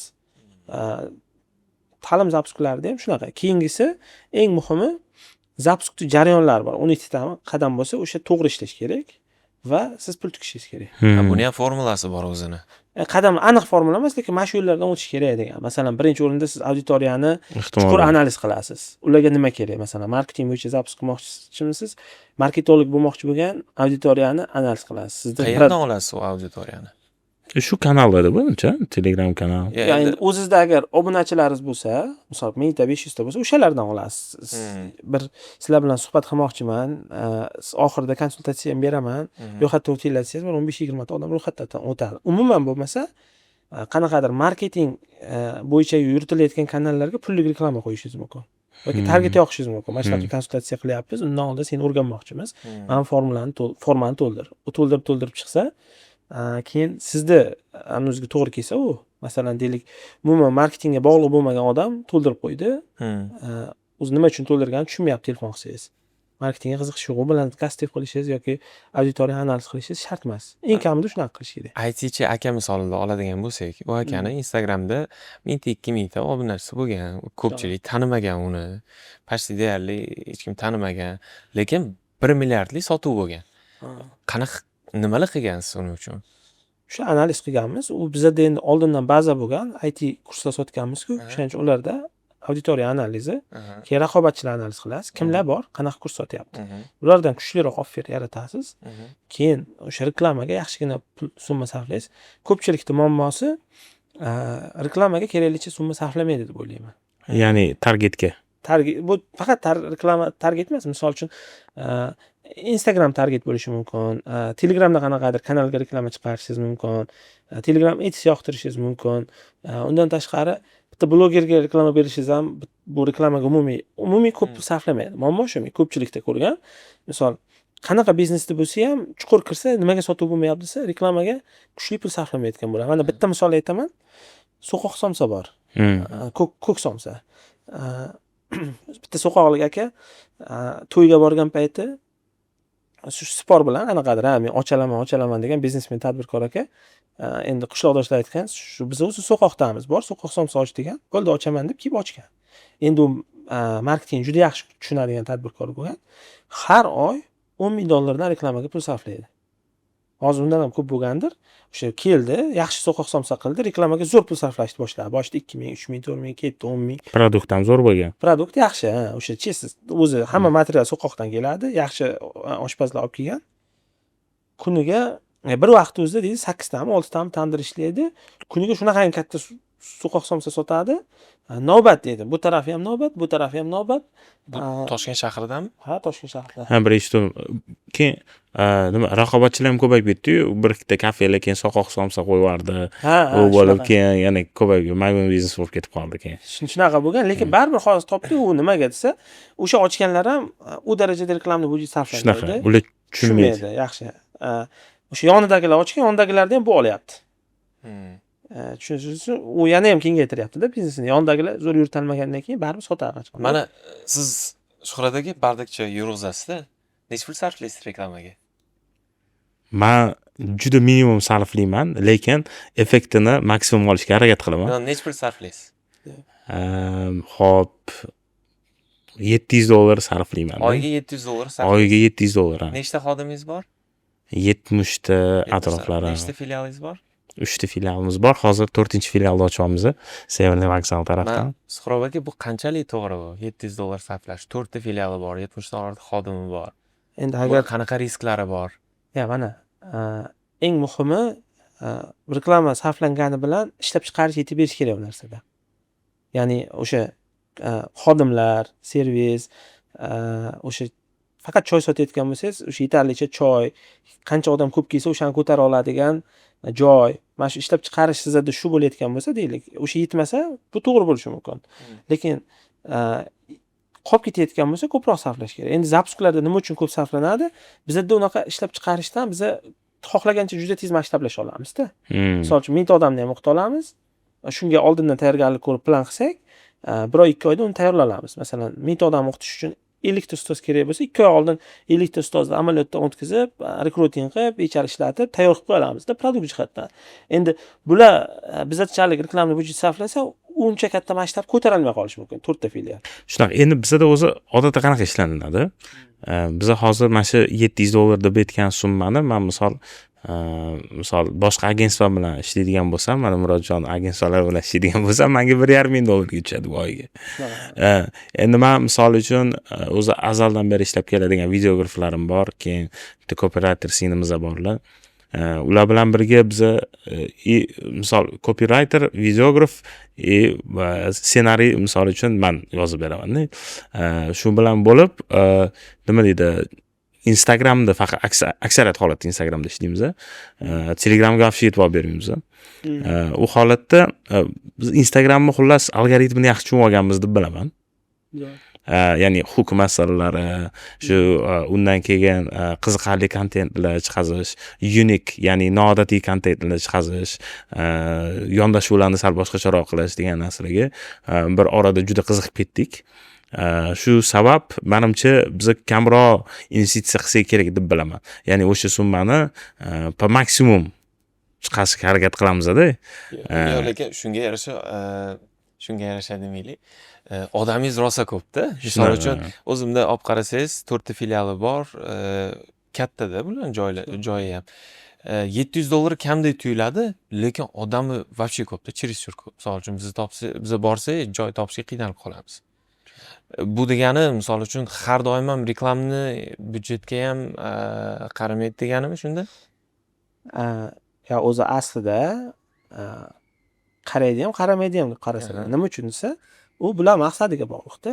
Misol uchun bular endi 10 ta filial qilib yuborsa, bittada shunaqa komanda bilan yoki Toshkentda 30 ta, yana bir yiliga 100 ta filial qilmoqchi bo'lsa, baribir reklamaga 700 emas, suyanishga to'g'ri keladi. Qancha ko'proq. 10 ming, 15 ming, 20 mingga chiqishni boshlaydi-da bu. Shunaqa. O'shanga bog'liq deb o'ylayman endi. U hozir bularda hozir 4 ta filial o'sha to'la bo'lsa, o'zi reklama odam kutib qolib bekorga ketsa, undan ko'ra bilmadim, balki boshqa sekin filiallar ochib ko'paytirgan yaxshidir. Tushunarli. Boyagi o'sha reklama bosqichiga keluvdik. Reklamadan keyin o'sha biz endi reklama, o'sha reklamadan odamlarni biz bitta Telegram kanalga yig'amiz. Evet. Nima uchun kanal o'zi, nima uchun Instagram emas, WhatsAppdagi bitta gruppa emas desa, O'zbekistonda adashmasam hozir 22 millionmi, undan ko'proq odam o'tiradi O'zbekistonda Telegram kanal, Telegramda. Telegramda. Hammani Telegrami bor. Hamma Telegramda kuniga Instagramga chatlariga, gruppalarga kirib chiqmasligi mumkin, lekin Telegramga kiradi har kuni. Kimgadir yozish uchun, eng top messenjer bo'lgani uchun Telegramda odam yig'iladi. O'sha Telegramdagi odamlarni bir haftadan 10 kun vaqtgacha shu mahsulotga, shu yo'nalishga qiziqtiriladi. Telegramga o'zi odam qanaqa?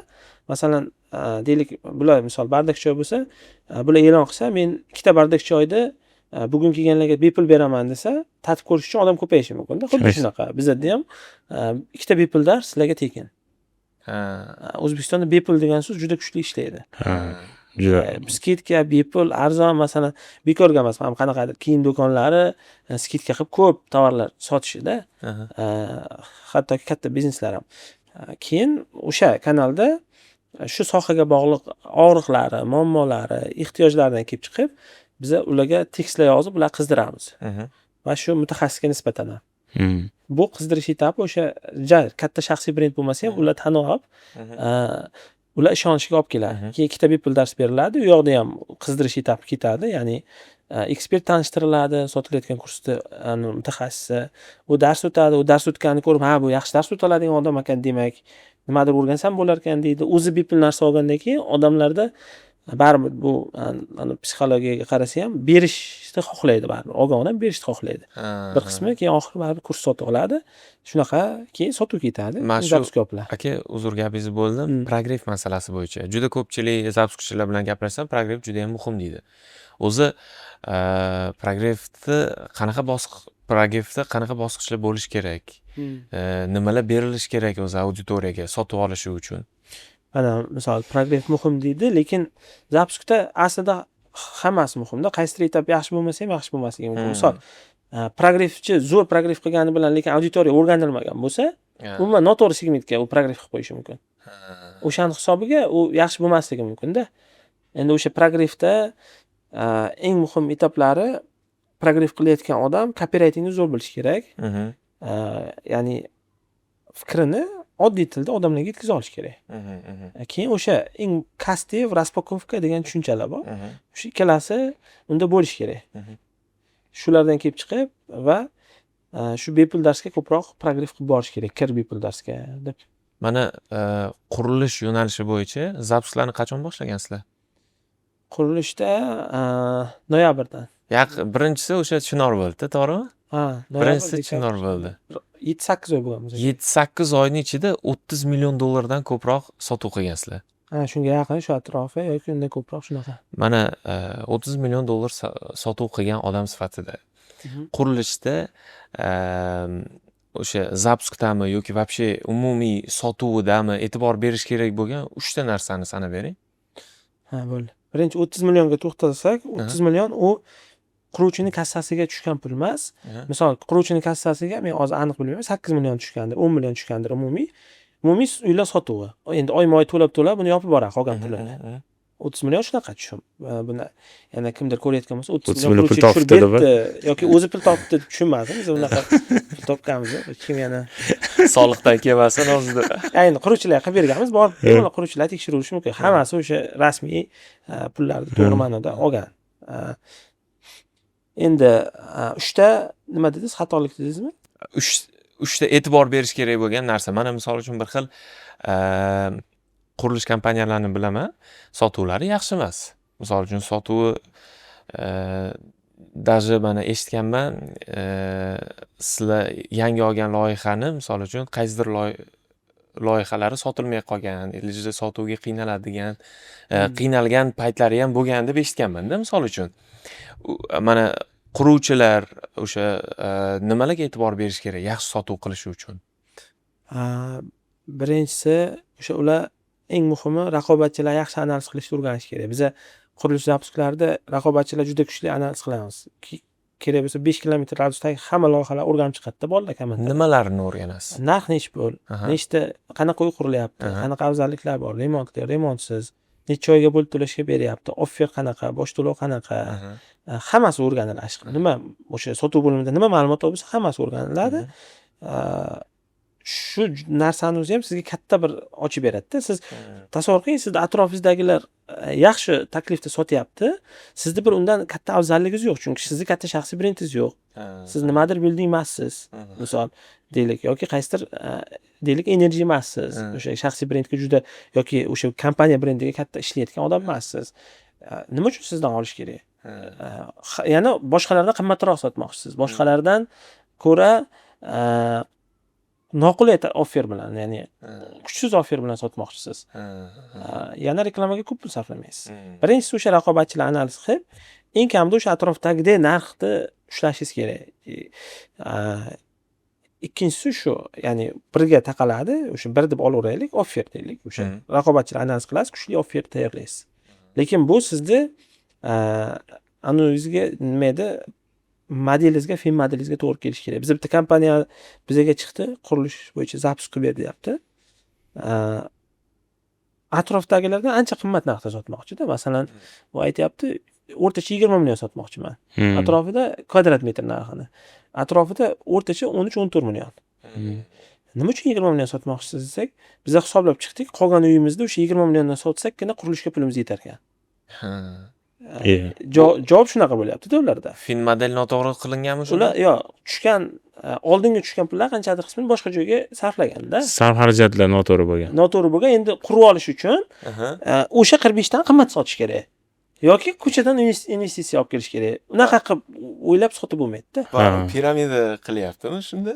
Endi bundan olib bunga tikyapti, bundan olib bunga tikyapti, shunaqami? Lekin mana shu qurilish yo'nalishida ko'proq mana shu dom qurayotganlarning orasida aldovlar ham ko'payib ketyapti hozir. Bu narsalarga sizlarning qanaqadir bir aloqanglar bormi? Aloqa bo'lishiga sal qolganmi? Mana shu qiziqarli mavzuda bu. Javob bermadingiz. Birinchisi raqobatchilar va offer dedingiz. Buni javob beraman, keyin bular savoliga, akam savoliga javob beraman. Birinchisi o'sha offer, ikkinchisi o'sha marketingni yaxshi ishlatish kerak. Quruvchilar mana men ko'rgan narsa, ko'p qurilish kompaniyalarida o'sha marketing, sotuv, mana shu tomonlarni tushunadigan odamlar yo'q.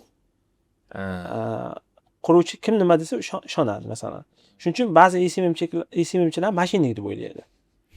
Bizlar ham o'zimiz borsak, marketologimiz, SMMchimiz demaymiz. Nimaga desa, ularda o'sha yoqiladi, filtr yoqiladi. Nimaga? Kimdir kelganda, mana 5000 berasiz, men buncha nechta garantiya berasan desa, men buncha sotamiz degan o'xshamagan. O'zi garantiya berib bo'lmaydi hech narsaga aslida. Ularda o'sha yaxshi filtri bor, analiz qila oladigan, sal bozor tushunadigan bir operatsion direktormi yoki yaxshi marketologmi olish kerak. Ya'ni o'sha marketingni yaxshi qilish kerak. Ular sotilmayotganiga shu. Kam budjet sarflaydi yoki bu sarflasa ham noto'g'ri sarflaydi. Qaysidir blogerga $5000 reklama chiqarib qo'yadi, u unga foydasiz. O'zi mana bu yerda taklif kuchsiz. Tasavvur qiling. Qancha reklama qilsa ham bo'lmaydi, taklif kuchsiz. Zo'r ketmaydi yoki noto'g'ri blogerga chiqarib qo'yadi. Men ba'zida ko'raman, umuman unga kerak emas-da u. Ikkinchisi shu, ya'ni marketing yaxshi ishlamayapti. Ikkinchisi. Xo'p, uchinchisi baribir borib menimcha reputatsiyaga taqaladi ko'pida. Reputatsiya qilgan. O'sha oldingi narsalarni zo'r ochib bera olish kerak-da. Ko'p borasiz, sotuv bo'limlari bilmadim, jiyanni o'qib qo'yadimi, boshqa qiladimi ba'zilari. Oldin nima loyiha qurgan, qanaqa dokumentlar so'raladi, bormi unda, yo'qmi, o'shalar ko'rsatib berolmaydi va qurilish tempi ham juda muhim. Misol uchun, sekin qursa ham bo'lmaydi. Masalan, 6 oy to'xtab qolsin, men o'zim ham olmagan bo'lardim, 6 oy to'xtab qolgan domdan. Ya'ni reputatsiya orqali ishonch ham kelib chiqadi deganda. Shunaqa, masalan, qurilish tempi ketyapti, sotuvchi borsa, sotuvchiga aka mana 6 oy oldin mana shu katlamani 11-etajga chiqdi, har oy 2 etaj ko'taryapmiz. Atrofdagi har qanaqa borib mana do'kondan so'raysizmi? Mana bu kafedan so'raysizmi? Ular ko'rgan o'sha narsani. Mana hamma dokumentlarimiz joyida. Oldin mana bu loyihalarni qurganmizda mana shu narsalarni ochib bera olish yo'q-da ko'pida. Ya'ni o'sha servisni kuchaytirish kerak ular, offlayndagi servisini. Birinchisi o'sha marketing qilib oqimni yetkazish kerak, ikkinchisi servisni kuchaytirish kerak. Sotuvchi yaxshi ishlash kerak. Sotuv bo'limi yaxshi ishlash kerak ekan. Haqiqatda lekin aksariyati palonchi rahbari palonchisini qo'yib qo'yadi, jiyanini qo'yib qo'yadi, o'rtog'ini qo'yib qo'yadi, ukasini qo'yib qo'yadi, ularni sotuvdan xabari yo'q, sotuv qilishni bilmaydi, qanaqa odamlarga tushuntirishni bilmaydi. Chapan insonlar qo'yib Bu qo'yishadi. narsa juda ommalashgan O'zbekistonda. Shunaqa. Biza bitta qarindoshimga uy qaragani bordik. Endi biza o'tiribmiz, orqaga bitta mijoz kelgan. Unga aytyapti. Sizga 1 soatdan keyin tushuntirib bera olaman, deyapti. Nimaga desa, men obed vaqtim bo'lyapti. Aka, men keldim shuncha uzoqdan desa, men bu sizga 1 soat tushuntirganim uchun menga hech kim 1 so'm to'lamaydi, hech kim rahmat ham aytmaydi, deyapti. Sotuv menejeri shunaqa deyapti. Tushunasizmi? Uy sotgisi kelmayapti-da. Eng asabimni buzadigan narsa nima aytayim sizga? Mana shu xodimlar ishlayotganda xodimlar fikrlashida man o'ylaydiki, misol bu kim qaysidir kompaniyada ishini qilib berayotgan bo'lsa agar, u minnatdor bo'lish kerak, juda ham rahmat deyish kerak bor-ku. Mana shu eng asabimni, san bu rahmat uchun emas, san misol uchun senga vazifa berildi, baraka topkur, misol uchun unga to'layaptimi? To'layapti, tekinga ishlatgan bo'lsa agar boshqa gapda. Misol shu taraflari juda nima qilib qoladi. O'zimizning xodimlarning orasida ham misol yaxshi ketib, yaxshi ishlarni bajarib, zo'r ketayotgan bir ikkita bolalar bor. Orasida bir qoqilib qolishadi, xato qilib qo'yishadi. Sargina turtki bersak agar, babi bilmaydi deydi. Nimani bilish kerak deysan-da, misol. Nimani bilish kerak? U yerda mas'uliyat bor, ish bor. Sen tekinga qilmayapsan, baraka topib ko'r degan narsalar bor. Shunaqa 100%. Endi men bitta zo'r tanishim bor edi, yaxshi kompaniya qurishni boshlaganda bittada ko'tarilib ketdi-da. Loyiha ko'tarildi. Endi u 3 ta mashina oldi. Misol, mashinaga qiziqadigan bola ko'p narsalar qilishni boshladi. Butun komandani ichida shunaqa narsa shakllandiki, o'zi hamma ishni biz qilyapmiz. Bu keladi 1 soat, 2 soat. Nimaga bu shuncha mashina oladi, boshqa qiladi, ko'rsatadi, ya'ni noto'g'ri ta'sir qilgan shu narsa. Men shunaqa vaqtda aytaman, bu yoqda ikkita narsa yetishmaydi, menimcha shunaqa vaziyatlarda. Shu ya'ni men minnatdor bo'lishim kerak, ular minnatdor bo'lishi kerak, men ishlayapman, ular bor degan tushunchani qiladigan odamlarga va biza sababli bo'lib, bizlar ham qila olardik deganlarga. Borib o'shalarni chiqartirib o'zini qildirib ko'rish kerak. Risk olish kerak bo'ldi, qancha muammolar bor deysizda, misol. Shunaqa. Duh kerak qancha bo'diki, oson deb o'ylashadi. Shunaqa qildirib ko'rish kerak. Butun komanda keyin tushunadi, masalan. Men kim yetib kelgan bo'lsa, men proyektlarimda hamma bilan sherik bo'lishga tayyorman. Misol. Ba'zi bolalar bo'ladi, men o'sishim kerak, motivatsiyam tushib qolyapti, kamroq pul topyapman deydi. Men so'rayman, yetib kelgansizmi shu ko'proq pul topishga yoki keyingi etapda olishga deyman. Ha deydi. Misol. Keyin ochib, yozib tushuntirib beraman. Yani top menejerlardan bo'lsa, masalan, "Men bu yo'q sizda, bu yo'q. Risk qila olasizmi? Pul tuta olasizmi? Birga sherik bo'lamiz." Desam, "Ko'pi yo'q. Ha bo'ldi, o'sishim kerak ekan" deb ketadi. Yoki qaysidir "Yo'q, men qilmasam bo'lmaydi" desa, "Bo'ldi" deyman, "Birga qilib ko'ramiz" deb, mana ba'zilari aytadi, "Juda qiyin ekan" deydi-da. Вообще masalan, o'zi juda ko'p pul topmadim. Birinchi loyiha baribir ko'p pul topmaydi-ku, ko'pincha. Lekin qiyin ekan deb aytadi. Shuning uchun menimcha risk qildirib qo'yish kerak va eng muhimi kompaniyalarda kommunikatsiya bo'lishi kerak. Qurilish kompaniyalarini ko'pida o'sha kommunikatsiya, qadriyatlarni ushlab turadigan, shunaqa vaziyatni ko'rib, buni to'g'rilash kerak deb har kuni odamlar bilan gaplashadigan odamlar yo'q-da. Hamma o'zi bilan o'zi. Hamma o'zini ishini qilish kerak, va pulini olish kerak, oyligini olish kerak. Lekin odam loyihalarda, biznesda doim gaplashadigan, dardini eshitadigan, u nima deb o'ylayotganini tushunib, o'sha menga rahmat aytishing kerak degan bo'lsa, unga tushuntirib qo'yadigan. Sensiz ham mana shu masalan, mana shuncha odam ishlayapti. Sen bugun ketsang, sen ishizdaysan. Bizda mana 5 ta variant bor boshqa. Masalan, biz o'zimiz, shaxsan biz yulduz xodimlar ishlatmaymiz-da. Bizlar bitta qoidalarimiz ichida bor. Kim yulduzlik qilayotgan bo'lsa, ketib tursin deyman. Men o'zim qilaman, agar o'tirib o'sha ishni o'zim qilaman deyman. Shuning uchun balki asliyatida tagida shu narsa bordir, lekin bizga ko'rsatilmaydi. Ko'rsatsa ketkazib olamiz. Yaxshi. Endi haligi savolingizga qaytsak, ishonch masalasi. Qaysi mana misol yaqinda o'zi o'ylab turgandim, bir shu 2 xonali uy olaman deb, keyin tanishlarimiz orasida bolalar bor, misol qaysi kompaniyalarga ishonishimiz kerak, nima asosida ishonishimiz kerak. Hozirgi paytda muammolar ko'payib ketyapti bu masalada. Nima qilish kerak o'zi? Endi o'zi aslida hamma loyihada, har qanaqa biznesda Misol uchun yaxshi reputatsiyani saqlab ishini qiladiganlar bor. Yomon qiladiganlar bor. Restoran biznesida ham bor. Misol uchun Shunaqa. ovqatni yomon qiladi, noto'g'ri olib kelib beradi, qimmat shot chiqarib beradi, qo'shib qo'yadi. Misol bunaqa biznes odamlar bor. Bu endi hamma sohada bor-da. Xuddi shunaqa qurilishda ham bor. Nima uchun qurilishdagi ommaviy bilinadi? Bu juda katta summa. Va Kattaroqqa tushadi. Shunaqa. ha, kattaroqqa tushadi va bu xalqni orzusi-da. Bu uyda olish uchun, uyda qilish uchun yillar davomida u pul Ishlaydi. yig'adi, ishlaydi, Rossiyada mehnat qiladi. Endi o'sha xato qaror qabul qilib qo'ysa, bu juda alam qiladi odamga. Конечно, yillar davomida 10 yillab odamlar vaqtini ketkazib, uy olaman, bir vatan qilaman deydi-da, Shunaqa. uyga otilib ketadi-da, misol yomon Shunaqa. holat. O'shaning uchun mana bizning bitta qarindoshimiz o'g'li Rossiyada zo'r ishlagan, ishlagandan keyin pul jo'natgan. Dada degan yangi Nexia o'ynagan. Ancha yil oldin bo'lgan narsa bu. Dadam ko'p aytib beradi-da bizga. Keyin dadasi bitta o'rtog'iga ishonib pul bergan. Salondan yangi Nexia olib chiqib beraman degan. U Nexia, u pulni u ishlatib yuborgan. Ya'ni Nexia olib bermaganda ketdi u. Endi o'g'li Rossiyadan turib, dada Nexia'miz keldimi? Nexia keldimi deb har kun so'rar ekan. Oxiri borib kasal bo'lib qolib, o'sha qarindoshimiz olamdan o'tib qolgan. Shuni o'ylabda. Dadasimi yo Dadasi. O'g'li buni mana o'g'liga aytmaganda, o'zi Bilmagan, kasal bo'lib o'g'li. qolgandan keyin chaqirgan o'g'lini. Hmm. Balki o'g'li o'sha paytda bilsa, bo'ldi o'ylamang dada deb baribir o'ylaydi deb o'ylayman men. Shu Ha, o'ylagan baribir. sabab ketgan. Endi mana shu darajagacha borish mumkin bo'lgan narsa-da uy. Ya'ni odamlar shu darajagacha masalan kasal bo'lib qolishi mumkin, boshqa bo'lishi mumkin. Chunki bu yillar davomida yig'ilgan pul, kimdir bolasini puliga uy aytadi Rossiyadan turib qiynalib 3 yil 4 yil ishlab yurgan farzandi jo'natadi pul. Borib uyoing desa, noto'g'ri qaror qilib qo'ysa, bu juda qattiq alamli bo'ladi, tushunaman. Endi biz o'zimiz shuning uchun quruvchilarni imkon qadar maksimal analiz qilamiz. O'sha qanaqa? Birinchi o'rinda hamma hujjatlarni tekshiramiz.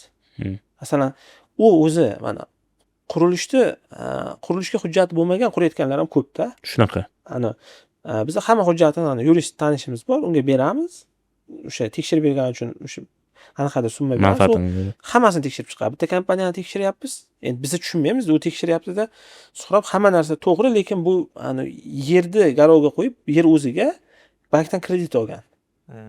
Ertaga qurgan bilan agar u kredit to'lamasa, bank butun hamma uyni olib qo'yadi.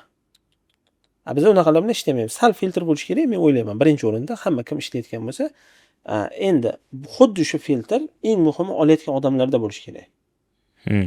Ular misol uchun dokumentalniy sizlarga o'xshab yurist orqali tekshirtirish kerak demoqchimisiz ularni? 100%. O'zi $100 pul ketadi. Masalan, 18 ta yuristga aytsa, ketsa 100, uzog'i $200 qilib beradi yurist. 100 ga ham qilib beradi buni tekshirib. Chunki yurist uchun oson ish.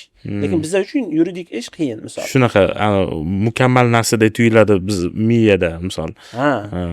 Endi Ayniqsa chapan inson uchun. shunaqa bizlar xalqimizda o'sha narsani o'rganish kerakki, u uy olyapti, kichkina narsa emas. $50,000 riskka qo'yyapti yoki 60,000 riskka qo'yyapti. U aytish kerak, bor bo'l, joy yoqdi, lokatsiyang yaxshi. Hamma hujjatlaringni ber. Yuristga aytish kerak, mana tekshtiraman uylarni senga, masalan, 5 kun davomida uyingizda hammasini tekshiraman, bir $300 pul beraman. Keyin u hamma hujjatlarni aytadi yurist. Mana bu 18 ta hujjat tashlab bersin. Ketdi. Tashalmadimi pul? Ketdi u firma. Qaysirini tashalmayapti? 5 tasini. 6 tasini. U o'sha kirib yer kreditgachami, kredit olinganmi yo'qmi hammasigacha aniqlab beradi yurist. Ha, to'g'ri. Qaysi joy olingan? Hattoki bizda bo'ladi ba'zida bu o'ragan, lekin mana bu joy bunga tegishli emas. Bu ko'cha bo'lgan o'zi. Zahvat qo'ygan. Ha, zahvat qo'ygan. Bu erta muammo bo'lishi mumkin. Kadastrga qo'shilmagan. Qo'shilmagan. O'sha yerga uy qursa yoki nimadir qilsa, muammo. Kimdir o'shda bo'lib qolsa, Ha. To'g'ri, Shuning uchun qayerdan tekshirsa bo'ladi? Mana oddiy odamlar qanday tekshirsa bo'ladi? O'zi- Quruvchi ishonchlimi yo'qmi? shu birinchi o'rinda yurist olish kerak. Yurist. U pul katta pul u. Shunaqa, Yurist 50 olmasa ming. bo'lmaydi. 50 mingning oldida $300 yuristga berish bu ish emasda. Yana misol undan ko'rasi 2 oy ishlasin kerak bo'lsa yo 15 kun yo bir hafta ishlab o'sha $300 topib, mana yuristga zato tinchmanda, to'g'rimi? Hozir har bir uy sotib olayotgan odamga siz yurist olishni maslahat berasiz. Ha, 100%. Yurist bilan tekshirtirib olishni maslahat beraman va xuddi shu maslahatni o'zim ham qilaman.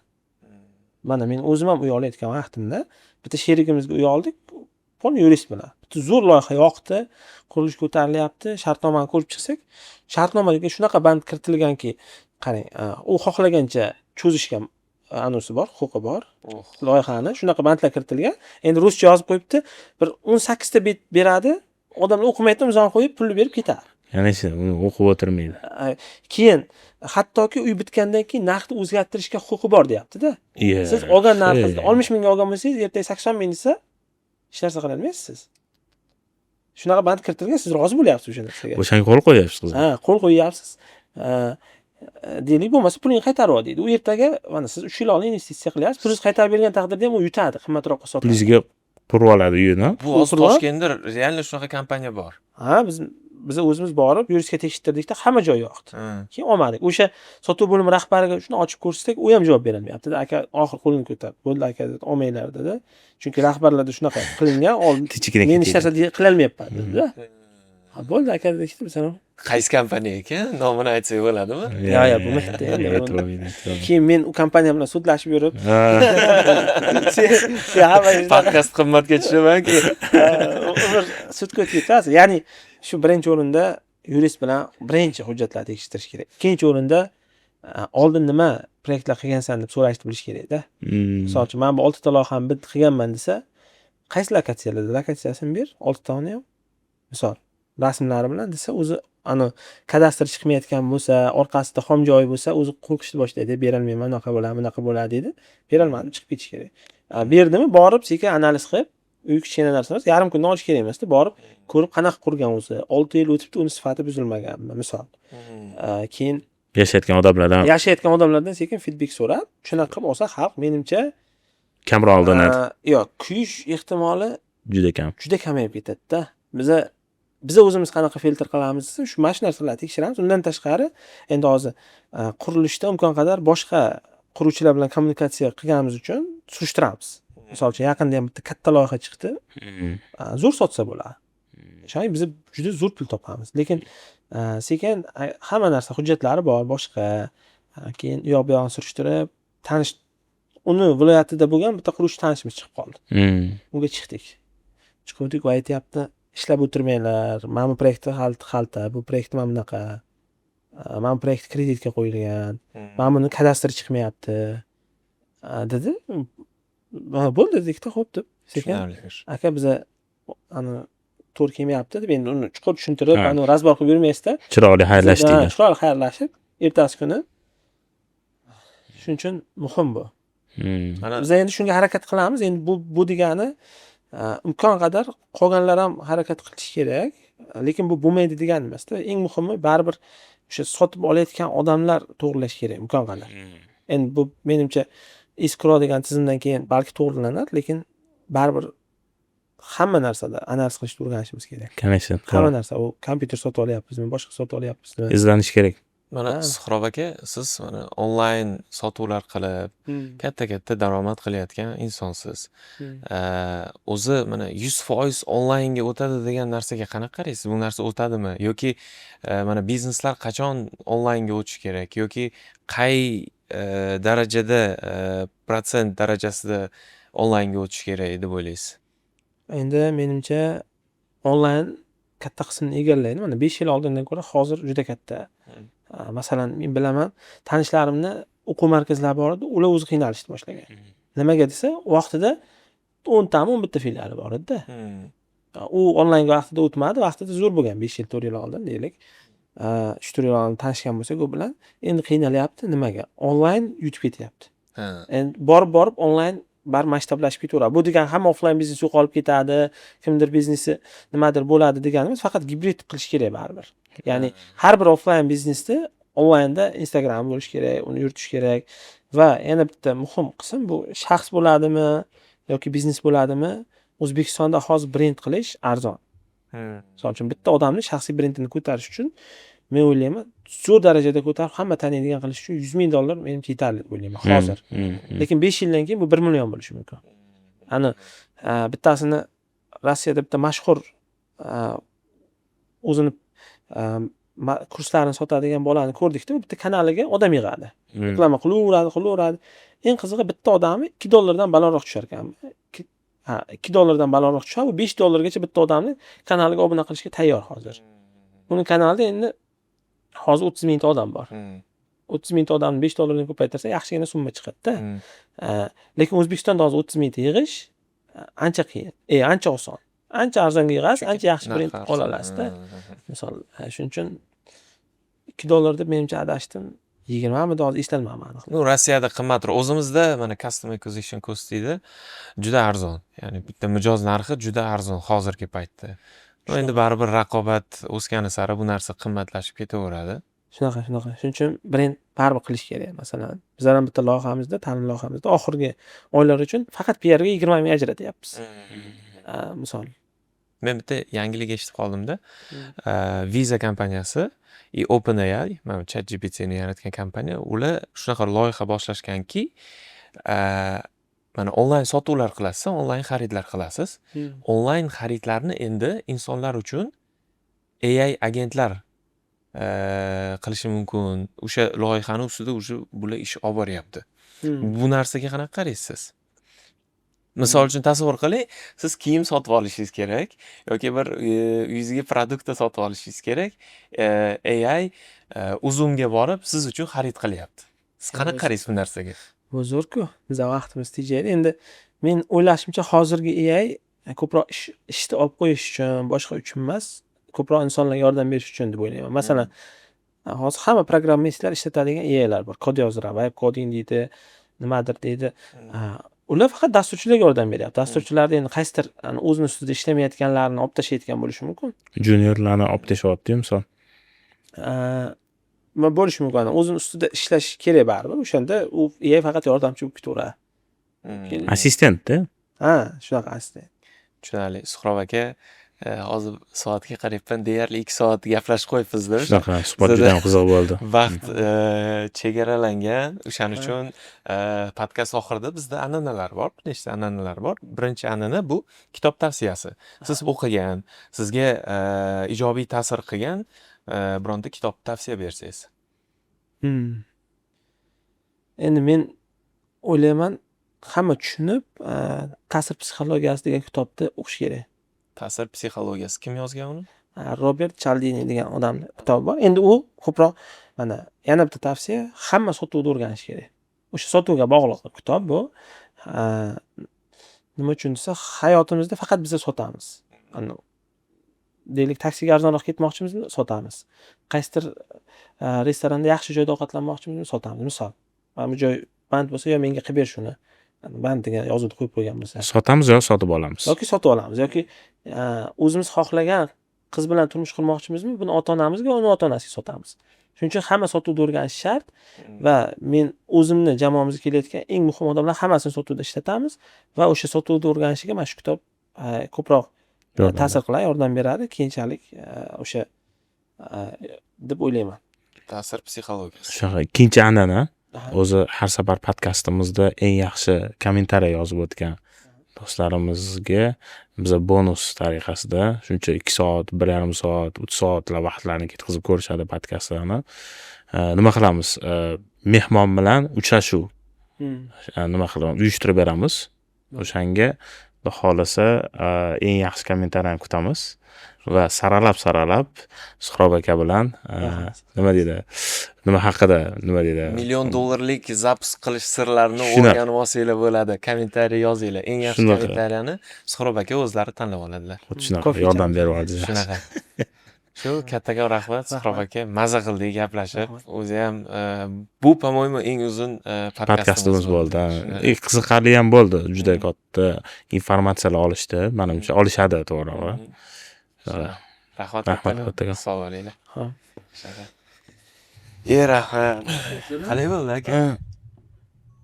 Zo'r. Yaxshimi? Zerikib qolmadingizmi? Men zerikkanmi?